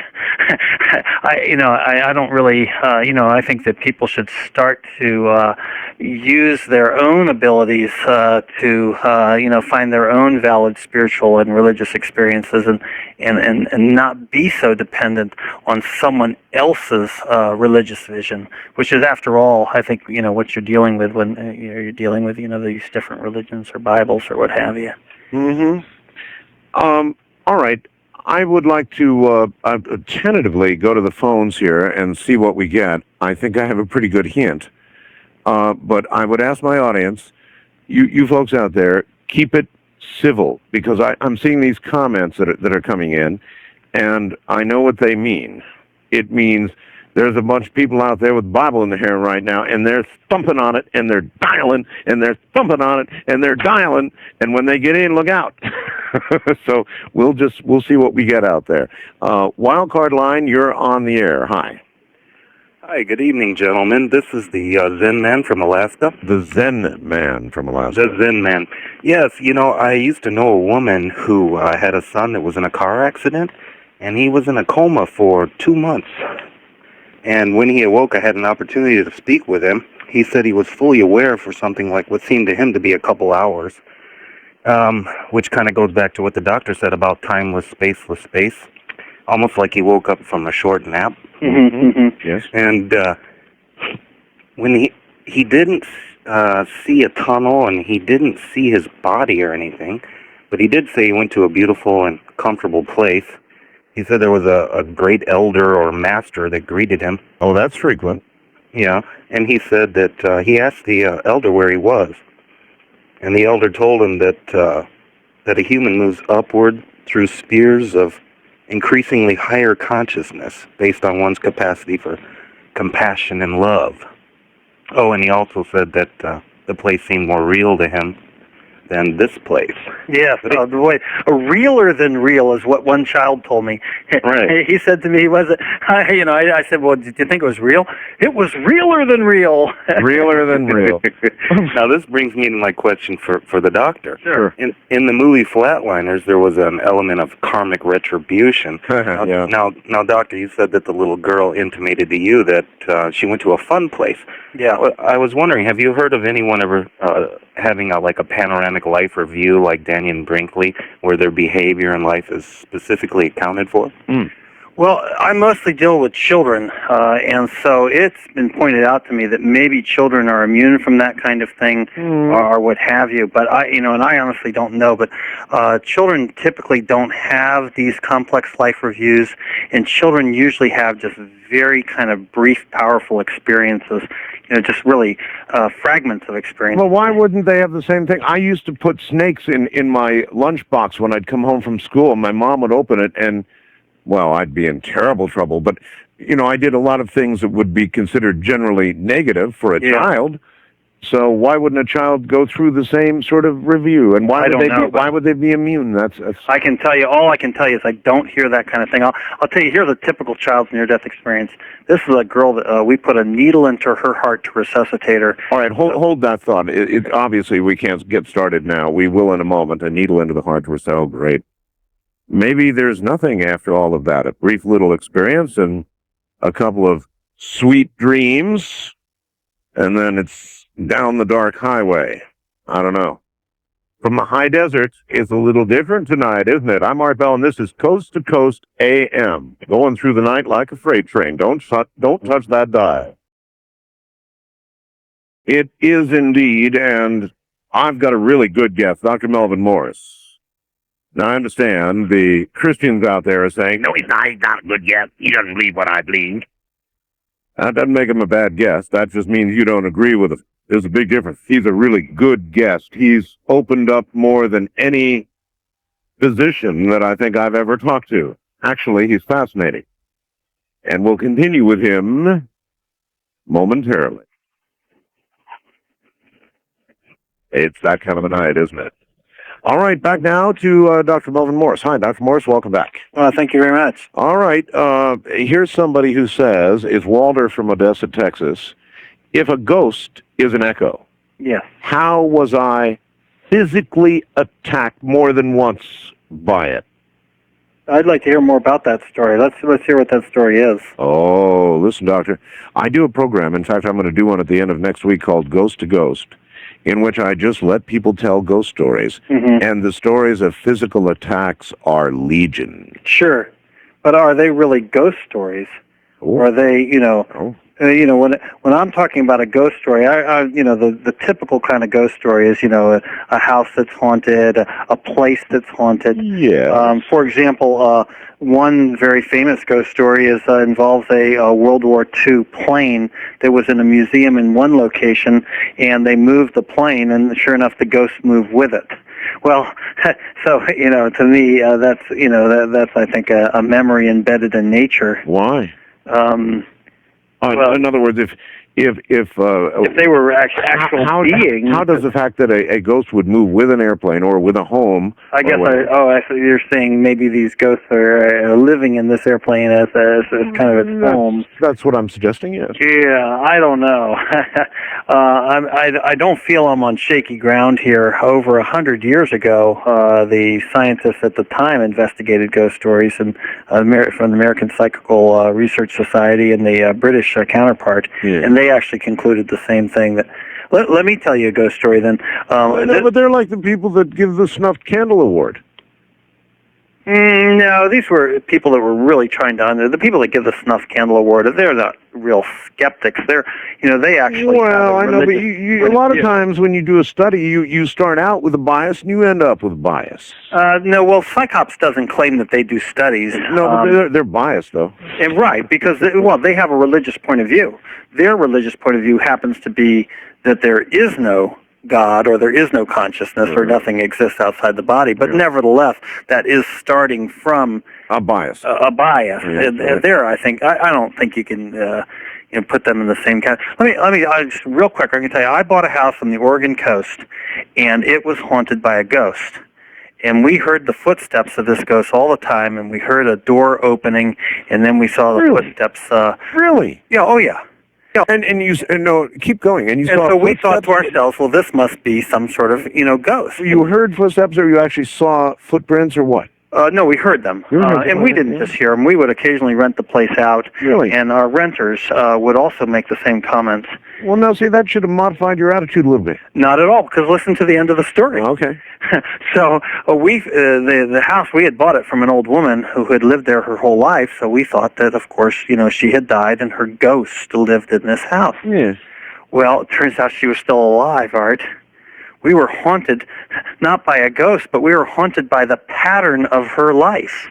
That, every day at 10 o'clock or every night at 10 o'clock, she would get out of bed, walk across the floor, open the closet door, put back her slippers, walk back and get back in bed. And we were haunted by a pattern of being. But she was still alive. Awfully good point, Doctor. So you were haunted by the imprinted pattern of her life. Yes.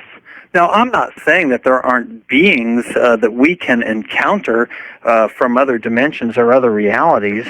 And that's what I think people are talking about when they're saying they're attacked by ghosts. I think that falls more into the category of, these people that encounter alien beings while they're in a lucid state of sleep, or such as that. People that encounter angels or demonic beings, etc. Do you allow for their existence? Oh, of course. You do. Angels and demonic beings. Oh, there's no question in my mind that angels exist. You can, if you pay attention to your own life, Art, you can find angels.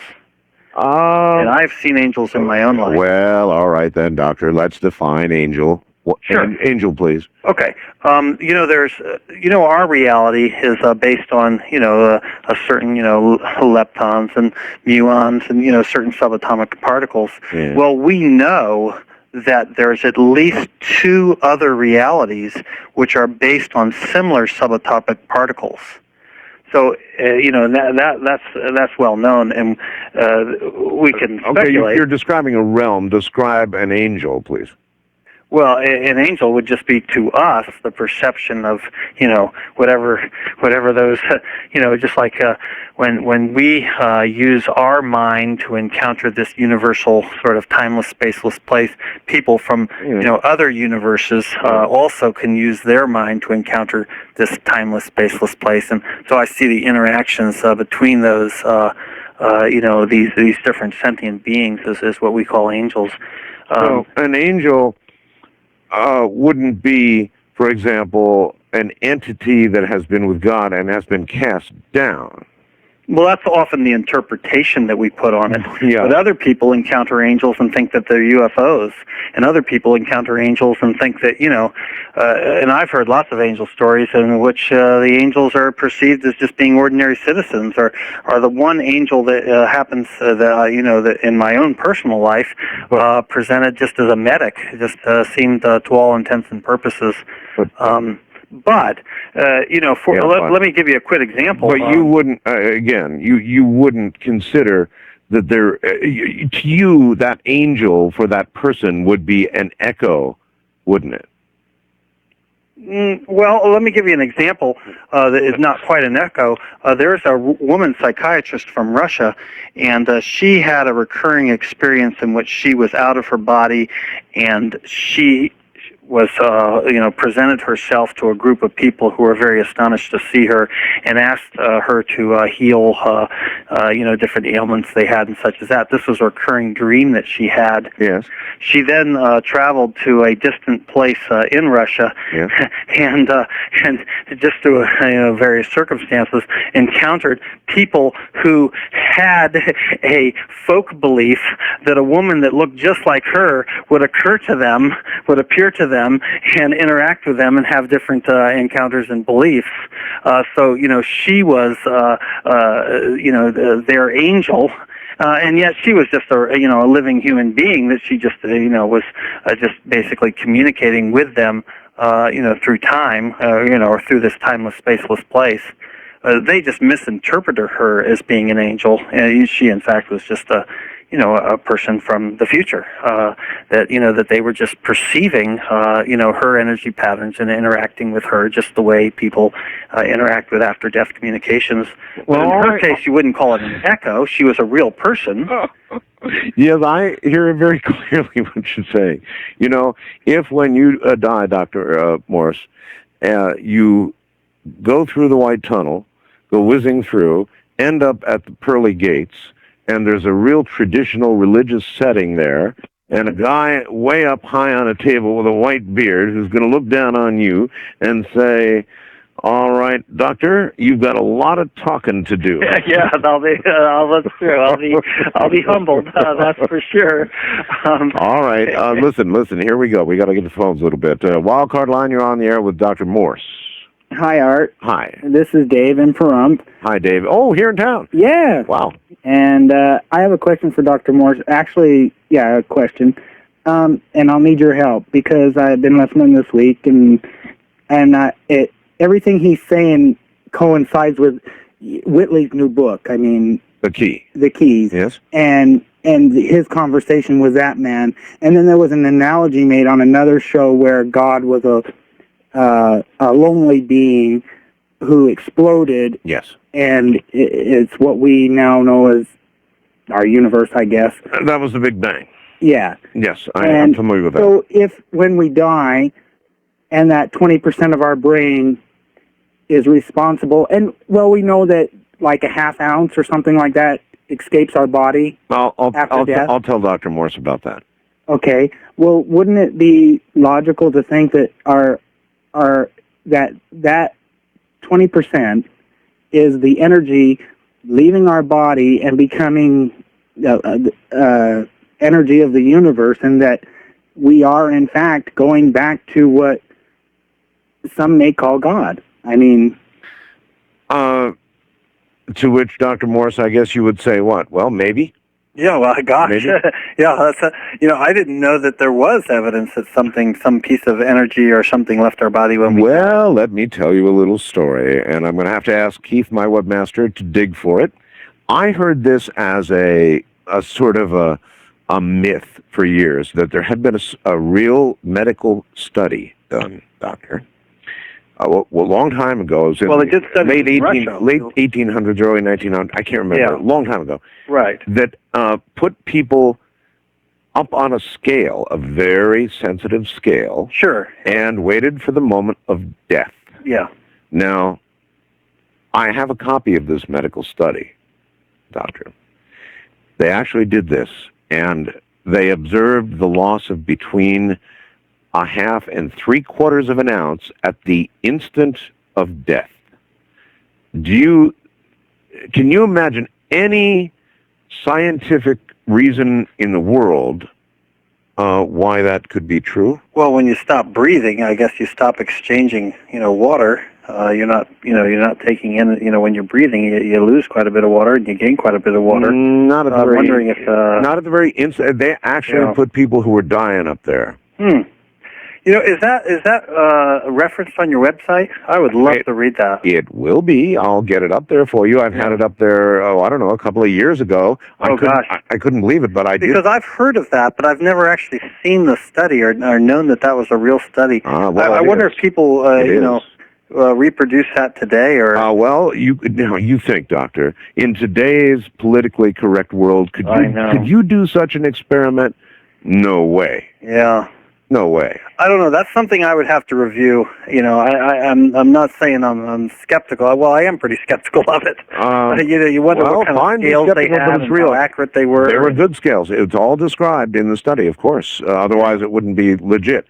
Now, one other thing. They tested all kinds of dogs and cats, and here's something I really disagree with. Noted no loss of weight whatsoever when they passed. None. Only in humans. Yeah, Well, as a dog lover, it's hard to believe that dogs... Well, I agree with you. I agree for a change. We do agree here, and that is that if you imagine a soul of substance in a human, then anybody who's got a pet and loves your pet knows they have souls too. Yeah. Right? Yeah. I always thought, though, that a soul would be something immaterial that that would then, of course, defy being... I agree. The caller pointed out the study, and I just had to say it, in fact, was done. Well, I'm gonna read it. Keith will find it. It's buried somewhere in the archives. Thank you. Yeah, east of the Rockies, you're on the air with Dr. Melvin Morse. Hi. Hello. Going once. Hello. Yes, hello. I see you are there. Barely. I'm here. Yes. My name is Shane, and I'm calling from Charleston, West Virginia. Hi, Shane. How you doing? All right. Hello, Dr. Morse. Well, hi. I need to get his doctor's opinion on something that happened to me when I was about 20 years old. Mm-hmm. Incidentally, this is unrelated. Mr. Bell, I am an operator for WQBE AM 950, and I've been with you since the beginning, since you came back. That's a long time. Oh, I see. All right. Well, that's a short time, actually. But I'm glad you've been there.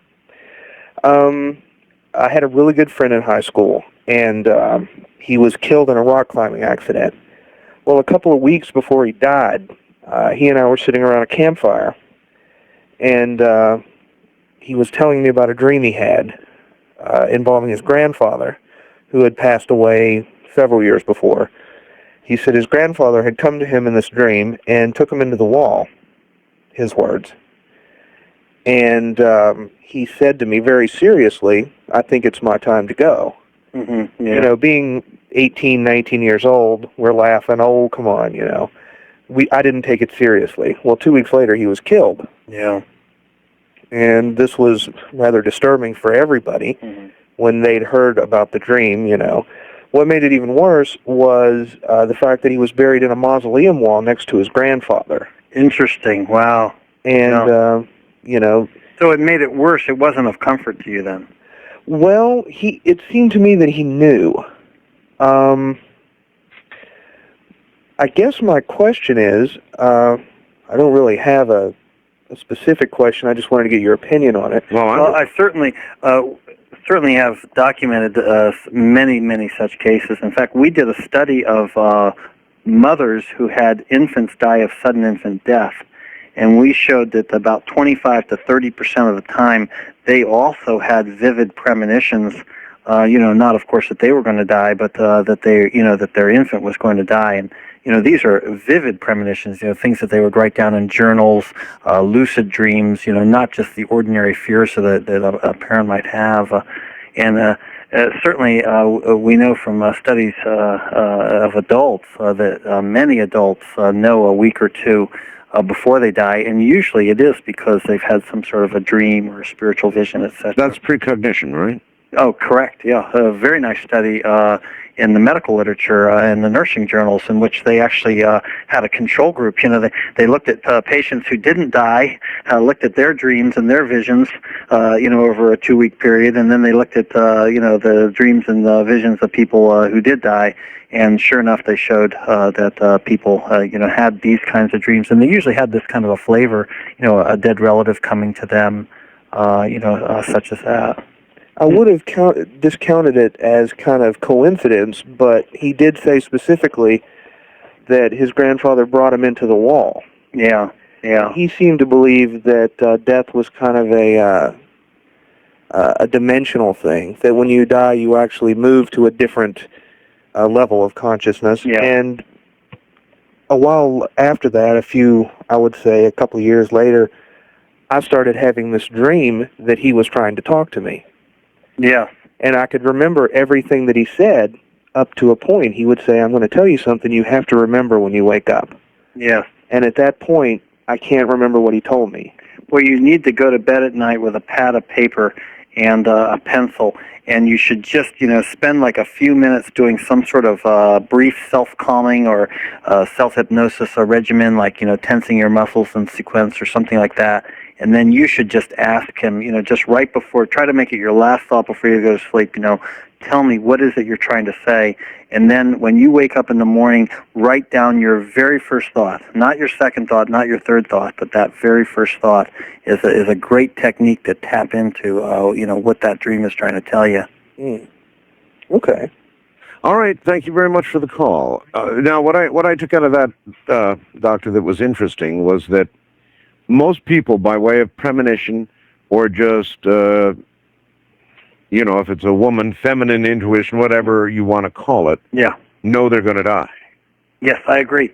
Yeah, that's the more exciting part of my research to me. That this same area of the brain that allows us to have the near-death experience is the same area of the brain that accounts for our everyday intuition. Yeah, the intuition is not. But see, I'm going to say this one more time. Why is all of this all that exciting if there's a brief spurt and then followed by blackness or just being a memory circulating out in the ether eternally, but nothing that resembles consciousness? Why is it exciting? Because it's a short little thing. I guess I've been around so many children that have near-death experiences that have emphasized to me, they say it again and again, that what they learn from their near-death experience is that life is for living and the light is for later. Yes, however, they came back to consider that. Well, that's true. I mean, they have the luxury of making such a statement. That's right. True. Hold on, Doctor. We're going to break here at the top of the hour. We'll be right back. I'll tell you something. Keith Rowland is really good. During the news break, I was able to get the doctor on his computer, and Keith got up before the thunderclap could occur and got this article that we've been talking about on the web, and I led the doctor right to it. And as we speak right now, he's reading it. The article, it's a very rare article, and so the rest of you may want to see it too. The way you do it is go to my website, click on program, and then tonight's, let's see, what does it say? Tonight's guest info. And you'll see a bunch of links that relate to what we're doing tonight with a good doctor. And then you'll see the newest link at the bottom of that list, which is the medical study that we were talking about a little while ago that the doctor said he would have to see. It's entitled Soul Substance. It's from American Medicine, April of 1907. It continues, hypothesis concerning soul substance together with experimental evidence of the existence of such substance by Duncan McDougall, MD of Haverhill, Massachusetts. And it documents the experiments that I just talked to you about regarding weight and the soul and loss of that weight at the instant, the exact instant of death. And so the doctor is reading that article that he said he'd love to see right now. You can, too, by going to my website. It is, you should preserve it. It's a very rare study, very hard to find. And I always thought it was myth until I got the hard copy, and now you can, too. Oh, this is going to be interesting. So now back to Dr. Melvin Morse, and I imagine you've not had an opportunity to read all of this. No, I've read it all. Oh, no Boy, kidding. I'm very impressed. Really? I always thought that this was either a myth or one of these urban legends or Yes. some study out of Russia or Yes. something like that. Right. Boy, it's from American Medicine, which at the time was one of the better journals. And the concerns that I had when you first brought it up. Remember, I was saying about respiratory effort and the how just when you breathe, you take in a lot of moisture. Yes, as you see, it's Put out a lot of moisture, It's et cetera. addressed. It's all addressed in the article. But boy, he really for your listeners, he looked at about 6 patients. They made every effort to account for how much the dying patients were losing in terms of their respiratory effort. And he's very specific that his scale is extremely accurate, can measure 1/10 of an ounce. Yes.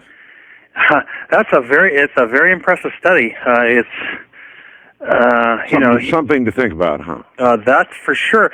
He himself, the author, points out that of course it has to be replicated, and other people had to do it. And we wonder why other people didn't pick up the ball. Yes, but today you wouldn't get away with it. Oh, you could never do a study like that today. That could only be done back in the grand old days of medicine, where there was no informed consent, and they could do whatever they wanted. But boy, that. He's very wow, Right.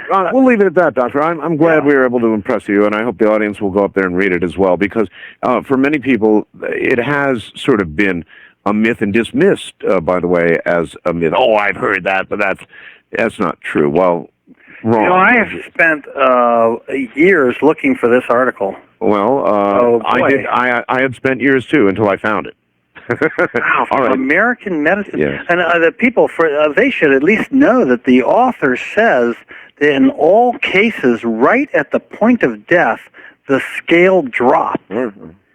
And, and he monitored these patients anywhere from, it sounds like, 4 or 6 hours or such as that. Oh, yeah. And he's very rigorous in his design, the patients that he screwed up, and he wasn't ready to measure them, and they suddenly died unexpectedly, and such as that. He includes that and all of that. Wow, that's all there. All right, to the phones. First time caller line. You're on the air with Dr. Melvin Morse.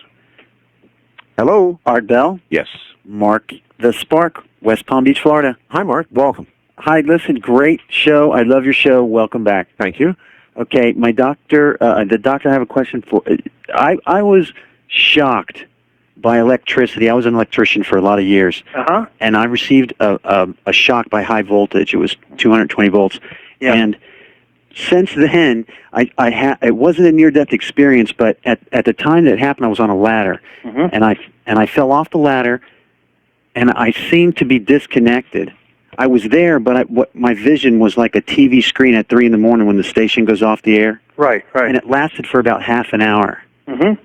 And what I was wondering is, now I have these very vivid, powerful dreams, and I wonder, do you think there's any connection or relation to that? Absolutely. That How do you shock? know you didn't have a near-death experience? Yeah. That's what I'm saying. It was amazing. And by the way, Art, I caught your show last night, and I just wanted to let you know I've had 5 MRIs. Oh. And so I've been exposed to that magnetic field that you're talking about. I'm just with any effect, or do you think perhaps that is an answer for what we're talking about right now? I'm not sure, but one of the MRIs that I had was what they call the full series of shots, I guess. Yes. And I was in there for about 25 minutes. And while I was in there, I actually was able to fall asleep, but I had these really, really vivid dreams, and they seemed completely real, but when it came out, I found that I had dozed off. Mm-hmm. All right, well, we studied people that had near-death experiences, and we found that their psychic abilities were clearly heightened. We looked at adults that had near-death experiences as children, and we found that they had more verifiable psychical experiences than professional psychics that we used as controls. And this goes back to what we were talking about earlier, Art, about the importance of understanding how personal the experience is.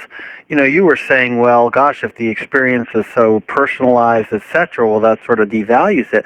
But on the other hand, it helps to understand our caller's experience, because our caller certainly had a near-death experience, but it contained imagery that didn't fit with, our conventional description of a near-death experience. All it devalues is the concept of consciousness continuing. Sure. That's all. I'm not in any way devaluing the experience itself. I'm sure it's very spiritual, very wonderful, comforting, eases death, and does all of that. But heightens your psychical abilities, activates the area of the brain. All of that, yes. And listen, since he brought that up, electrocution, did you hear the story I read in the first hour before you got on the air?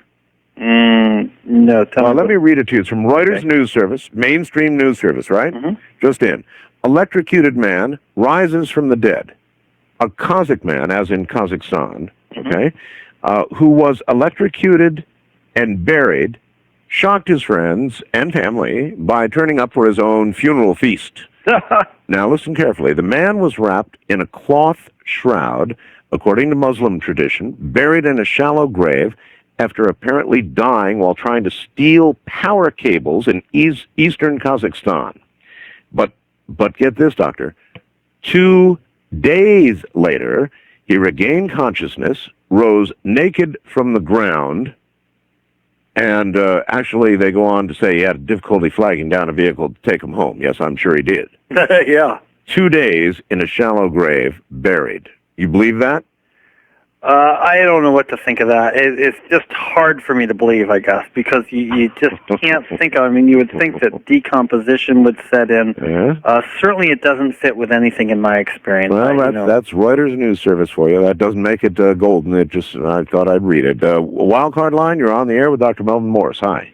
Hi, this is Mary in North Pole. North Pole, Alaska. Yes. Okay. Yes. For a long time, I've been puzzled by, why unpious people can work miracles, and I started studying this a long time ago. And and I'm laughing because I know an unpious person that worked a miracle. Like, go on. Yeah, I think it's a soft system of physics we're dealing with here, and I've even said at times that Christ is a physicist, but my Christian friends don't like that, so I quit doing that. But if you look at some of this, like. There's a vibrational rate within us, an energy. I think Mesmer called it animal magnetism or something. When that vibration quits, we lose weight. When you spin a top at a certain speed, it will actually gain weight. You have to get way high up there, and then when it quits, it weighs less. And I think this is somewhat of an explanation. It's a real soft physics. You can't put your finger on it. I think if we get high-speed, variable-speed cameras, we're going to be able to pick up some of this energy that we're seeing walking around. And, I think further than rods, this is going to happen. Something about Mesmer, too. He was doing experiments with running wires from people's fingernails over to bathtubs where people had magnets around them sitting in salt water. And, I think maybe we should go back to some of his work because there's something there. Mary Eddie Baker was healed and then formed Christian Science Religion, and it's based on the Gimli papers. He was a lab assistant for Mesmer. So all this stuff with magnetism, I think is real interesting, and I think we're stumbling onto something. And Mesmer was doing work with Kirlian photography also, and although he's noted as the father of hypnotism, there was a heck of a lot more going on there. I know he was a Rosicrucian, which means he studied ancient Egyptian philosophy, sort of like in a form of physics, and so I thought that was interesting. Also, another thing about magnetism is there was a guy who went up to help measure one of the big pyramids. This is way back in the early expeditions, And he took a bottle of wine up there for him because he knew he'd be up there all day for lunch. He opened it and got shocked so bad they had to go up and replace him. And so the guy who went back up took a case of wine, and they all charged up. Well, then in another find in Egypt, they found these potteries with two electrodes sticking through the top of them. And the archaeologist said, well, we don't know what this is, the start of a handle or something. And a physicist says, oh, that's a battery. Yeah. All right. Well, thank you very much. I'm not. That's a lot of anecdotal stuff. Well, but I would like to just comment a couple things. Valerie Hunt, who's a PhD down at, I think, University of California, Los Angeles, she has done a lot of the same kind of work. So this kind of work is being done in a modern sense. She has actually mapped out the energy patterns surrounding people's body. She's shown that these energy patterns change with different degrees of health. And she's even shown that the people who have had near-death experiences have a unique electromagnetic signature. Oh, yeah. So, our caller was kind of in a sort of in a rambling way, pointing at some research that I think is pretty interesting. All right. I wanted, before I forget, earlier, I think I blocked it out mentally before we had a break. You were describing a girl, and you were sticking a needle in her heart. Oh, yeah, because I got to tell you this story, because, the point of the story I'm going to tell you now is that I think when you look at children's experience, that I think are the purest experiences, you get at the heart of the matter, which is that we really don't know what's going on. And listen to what she told me. Okay, we stuck a needle into her heart, yes, and she was resuscitated. So I asked her what she remembered about the time she was in the hospital. We always ask them these kind of broad, open-ended questions. Yeah. And she says to me she doesn't remember anything except she said, suddenly I remember that you were asking for that crash cart thing and the nurses were bringing it to you. Mm-hmm. And she said, and then you did something to me. And she said, suddenly I saw my grandmother and I was just so shocked to see her. And her grandmother, of course, had died. And then she says to me, and then I was back. And that was her whole experience. And I said to her, well, what do you mean by that you were back? And she clenched her fingers in frustration and pounded them on her knees. And she said, that's what I've been trying to figure out. And I think that's what, I think that an adult who had the same experience would blend in their own preconceptions, their religious beliefs, and you go, you hear these adult stories that just go on and on and on.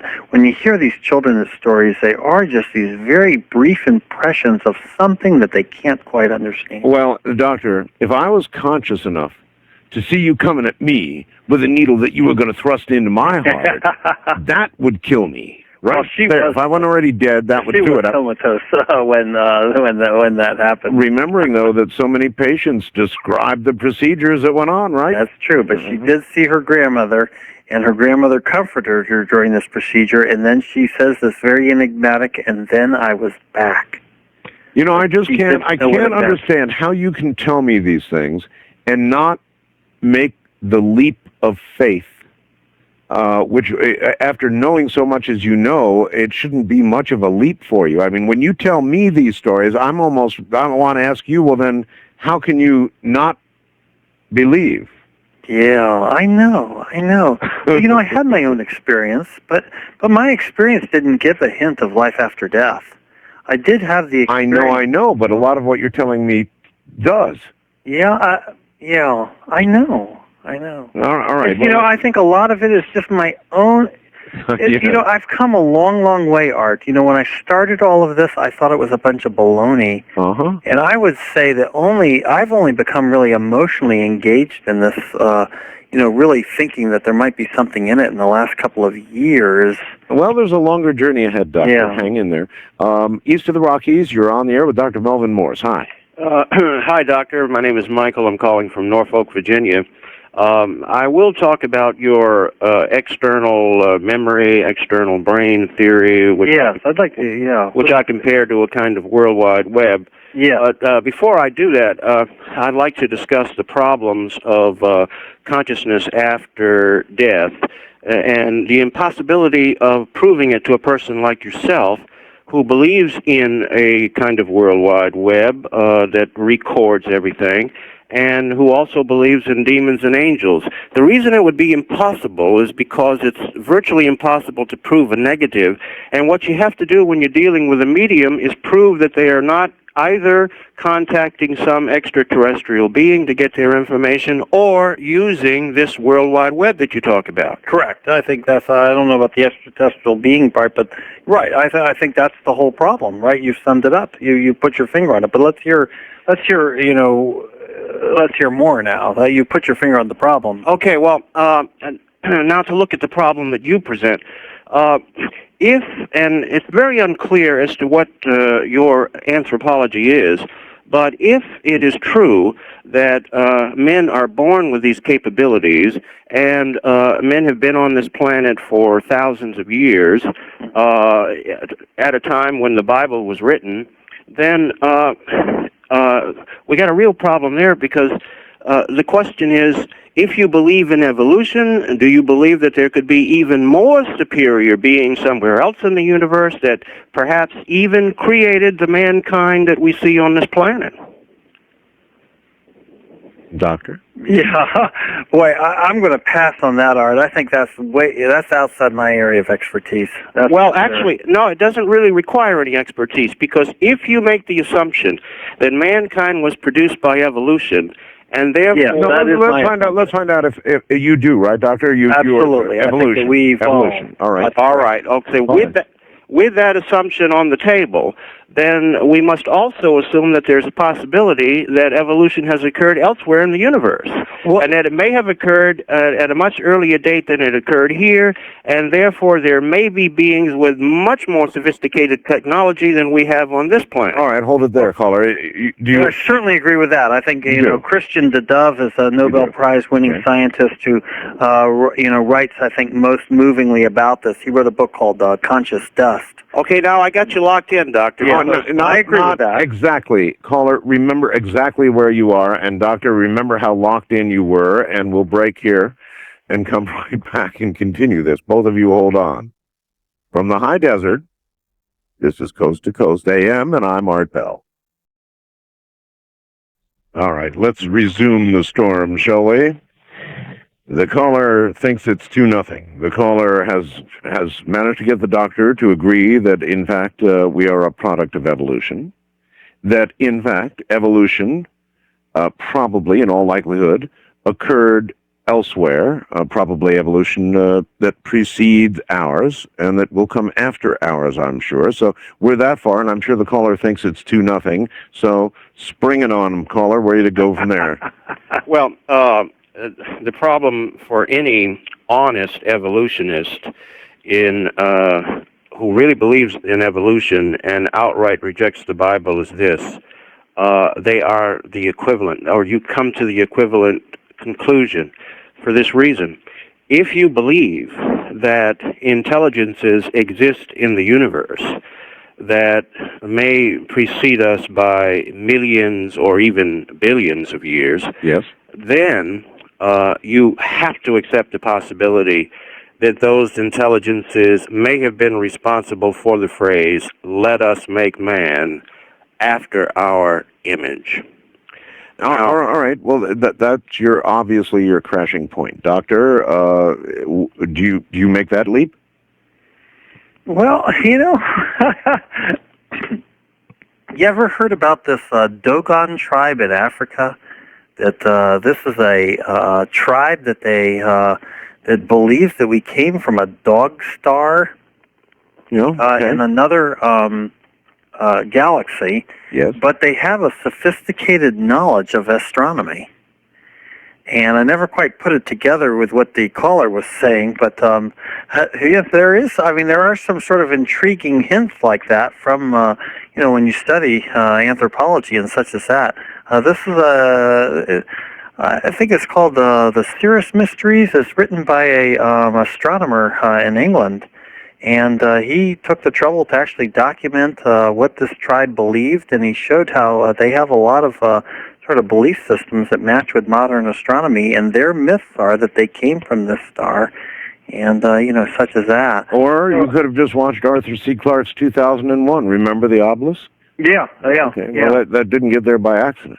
Yeah, but I don't know why that would negate the concept of evolution. It just pushes evolution back a few, million years or billion years or what have you. And when you look at, like I was saying before the break, the Christian de Dove, Nobel Prize winning molecular biologist, he says that there is an imperative in the universe to evolve towards conscious life. So, not just that we evolve, but that, specifically that we evolve towards conscious life. So if that's true, then I think it is reasonable that we have evolved, in multiple places throughout the universe. I'm not sure why that, the leap I don't understand is why that then sort of solidifies the Bible's. I'm with you there. There may have been some further crashing point that we missed, unfortunately, that would have gone in that direction, but I don't see how from where he went. Yeah. West of the Rockies, you're on the air with Dr. Melvin Morse. Hi. Good morning, Art. Good morning.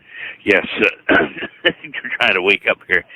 Yeah, just a quick answer to what he had to say. And then the question, if all the capability of human beings from whenever to herever cannot make life, all right, the probability that, my understanding anyway, it looks like it's pretty slim. But the question is this, Doctor, are you familiar with the writings of Dr. Osis and Dr. Haraldson? Oh, of course. Yeah. Pioneer near-death and, researchers, absolutely.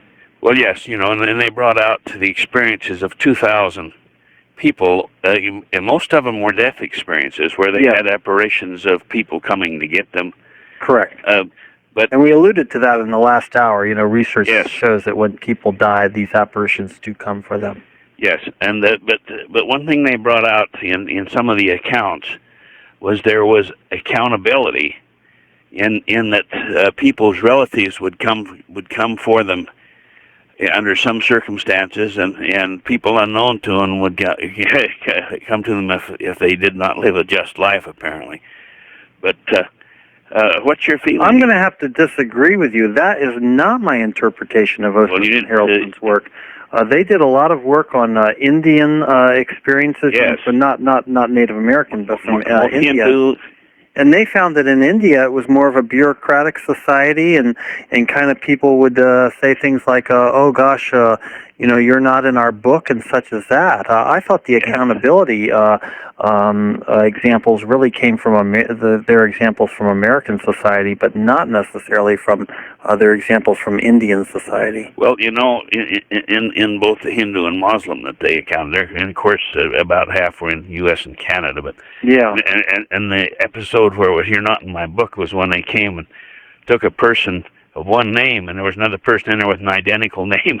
And the one person regained consciousness, or we might say, started breathing again, and the other person, the same name, died. But there was this accountability question came in the Hindu experience in the Indian hospital. And interesting. I'm going to have to read that work again. But I certainly agree with you in the sense that. I don't know about always accountability, but certainly when we die, it's a time for learning.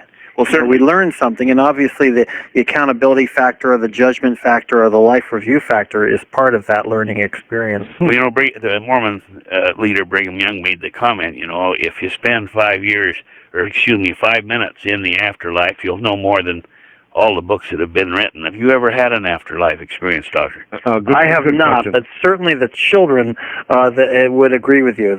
I have studied many children that have had these experiences, and they would say that absolutely, that they learn more from that brief near-death experience than they learned in their entire lives. But Doctor, I listen to you, and you're such a contradiction in so many ways. I mean, you talk about this wonderful learning experience at death's door, knocking on heaven's door, whatever, this wonderful experience, learning experience, which is followed by absolutely nothing. Well, you're a living, breathing, walking contradiction. I mean, it's hard for me. I will admit, Art, I think you've done an excellent job of bringing out my own ambivalence with this material. Yes. It does go against my grain. it's hard for me to accept this on an emotional level. I know. I really appreciate, though, you're nevertheless just giving the hard, cold facts and not going beyond that. It's tough to. Yeah. It is. It's very difficult to make the leap and say that there's some kind of life after death. I don't know. I know. All right. First time caller line. You're on the air with Dr. Melvin Morse. Hi. Good evening, Art. Good evening. And Doctor, I am the son of two ordained ministers, and obviously was brought up very spiritual and with religion, etc. And I have had two near-death experiences. One when I was 26 years old, and the other when I was 42. I would like to endorse 99% of what the good doctor has said this evening about all the experiences, the tunnel, the light, hearing what people are saying, etc. I think where the point that I wanted to make was when I came back on both occasions, it gave me a much, much greater appreciation of life. Yes. And I am not looking forward to death. However, I have to tell you, I do not fear death at all. Yeah. As a matter of fact, there is a scripture that says, I put before you life and death, therefore choose life. And I have learned to appreciate life more than I think I ever could if I had not had those experiences. And one of those experiences allowed me to meet my father, who had deceased, and speak. Now, are you listening to this, Art? No, I'm listening. Emphasizing the importance of living life. I'm listening. Yes, and but by percentage, how many people get to have this experience that we're getting so excited about? Well, Art, here's something else. By your own stats, Doc, pretty few. Art, here's something else I'd like to point out, that I am a Christian and I believe that way. However, near-death experiences is not confined to Christians. Not just Christians come back. Yeah. I've heard Jews come back. I've heard blacks come back. Sure. All people come back. So if indeed there is a God of the Bible, okay, he's no respecter of persons. Okay. Fine. We'll leave it there. He's no respecter. Sure. It happens to everybody. That I think is pretty well established. Yeah. I'll just tell you a real quick one that one girl who comes from a family with no religious beliefs, she told me that 3 doctors were at her bedside. And I said to her, well, how did you know they were doctors? She said they were 14 feet tall and they had light bulbs in their bodies. And, I think a more religious child would have called them angels. Yeah, perhaps so. You have a book called Into the Light, right? Closer to the Light was my first book. Closer to the Light. My most recent book is called Where God Lives. Paranormal Science and How Our Brains Link to the Universe. Gee, that's interesting. Just above your name it says Into the Light. So it's something you must have considered. Yeah. So, if somebody's going to do a first reading of Dr. Morse, what would you recommend? Oh, gosh, I wish they would read this book, Where God Lives. That really is a book that tried to summarize my whole 15 years. Really? Why would Dr. Morse write a book called Where God Lives? Well, because this area in the brain this is where I believe what people call God, it's right in our brains. I don't think, people don't have to look very far for the God experience. What do they say? A fool looked for fire with a lighted candle. You don't have to look very far for the God experience. Okay. We're all hardwired to have it. You don't have to care whether I believe in life after death. Each person has the ability to access this own experience themselves. Where is your book available? It's on Amazon.com, or I guess in the library or our bookstores. Bookstores. Currently in bookstores. Oh yeah. Okay. All right. Wildcard line. You're on the air with Dr. Melvin Morse. Hi. Hello. You say wildcard? Yes, that's you. Okay. This is Stephen Phoenix. Hi, Steve. You've already answered my first question. I've asked many of Art's guests, has anyone ever met a ghost that later turned out to be alive? And so I'll direct this to Art. Could you open my ghost turned out to be alive line when you hold the ghost to ghost? Could I say that again? Could I do what? Hold a line open for those who found out that their ghost is still alive. You've also had a ghost that was alive? I haven't personally, but I've been asking for years. Has anyone ever seen one? I've got to be honest. And look, I've done the show a lot of years, and I have never before heard about a ghost that's still alive. It's intriguingly It's fascinating. I've been asking for years your guests, and nobody else has ever heard of one either. Anyway, my question was, number one, I've had a near-death experience when I died on an operating table. And then I had another one when I went into a grand mal seizure, and I understand that they have similar activities for this date rape drug and for centrifugal force and oxygen deprivation, etc. LSD, mescaline. And I was wondering what's the differences between them. And let me ask you real quick, and then I'll get off the air and listen on the radio. Secondly, reincarnation. Once you figure in the fact that time is not relevant on the other side, and multiple children could be living from the same soul during the same time period, doesn't that, I mean, I heard you completely negate reincarnation because children were coming up with the same story of the same life. Well, it doesn't seem as simple to me that the same soul is recycled through body after body after body. It seems more complex than that to me, yes. Mm-hmm. The first question, how about if I answer your first question? That's a lot easier. Yeah, sure, go ahead. Sure. I think that, well, first of all, nobody has systematically studied this issue, so I wish somebody would. Nobody has ever looked into whether the ketamine-induced experience and the mescaline-induced experience is the same as a near-death experience. There was a group of scientists at Northwestern University, get this, Art, they were actually suffocating patients with a mixture called the Madoon mixture. And these were, these weren't way out doctors. This was a guy named Atkinson, who at the time was the head of the gastroenterology department at Northwestern University back in 1960. Yeah. And he was actually inducing the near-death experience by having people breathe a very high concentration of carbon dioxide. But unfortunately, he didn't do any further research on them, the kinds of things we'd like to know. Was that the center thrust of the research to induce the NDE? Yeah. And he thought that he would, he cured a lot of people of their physical ailments. And he mostly focused on the personality transformation, and he felt that this was psychotherapy in a bottle. He envisioned a day where practicing doctors in their office would suffocate their patients and basically cure them of their neuroses. Well, here's an interesting thing. Let me ask you about this. There's a lot of recent medical evidence that people who have undergone open heart surgery and/or heart transplants end up with significant personality changes. Yes. What do you attribute that? I attribute it to that they've had near-death experiences. But that's the kind of research that needs to be done. And it is being done. A guy named Bruce Grayson over at the University of Virginia is starting to do a lot of this research.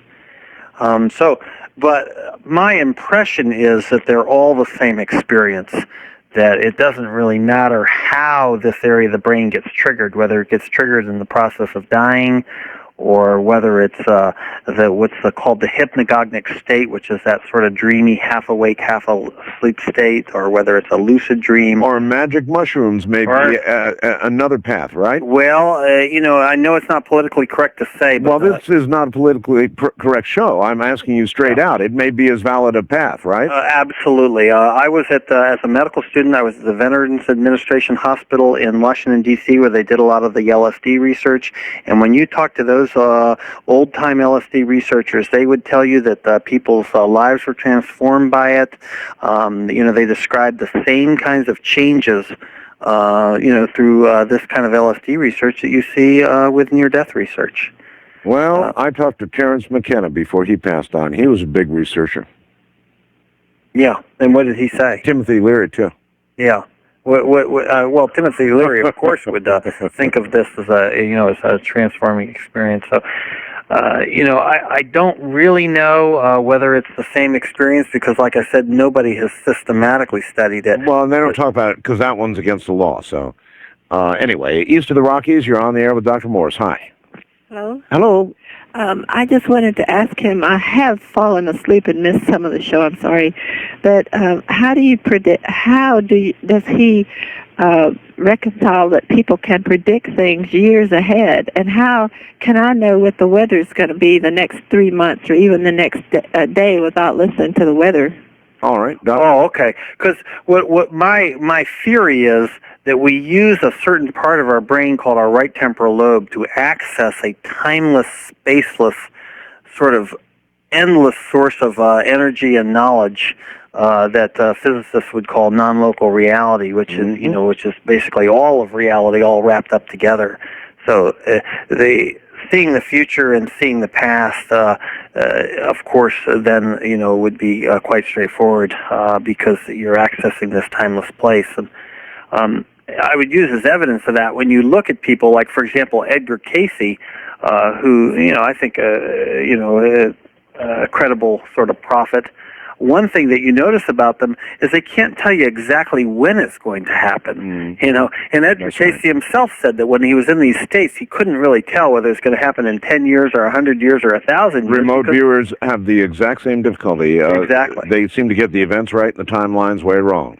But remote viewing studies also show that it's not time dependent. For example, they can ask someone to remote view what a target, what the target person is going to see tomorrow or saw yesterday, and they're just as accurate, with those kinds of targets as they are with real-time targets. Doctor, this has been so much fun. You have been so much fun, but we're out of time. Gosh, it seemed short, Hart. I'll have to tell you, it was grueling. You've kind of you've exposed all of my contradictions and weaknesses, but I mean I think it's because we're still learning. I encourage everyone to look at this from an objective point of view.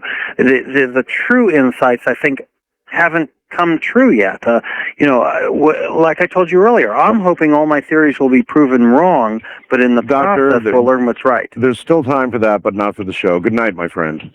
Thank you very much, Art. I really enjoyed it. Take care. I'm going to go watch the Las Vegas Outlaws clobber Los Angeles later today. Good night, all.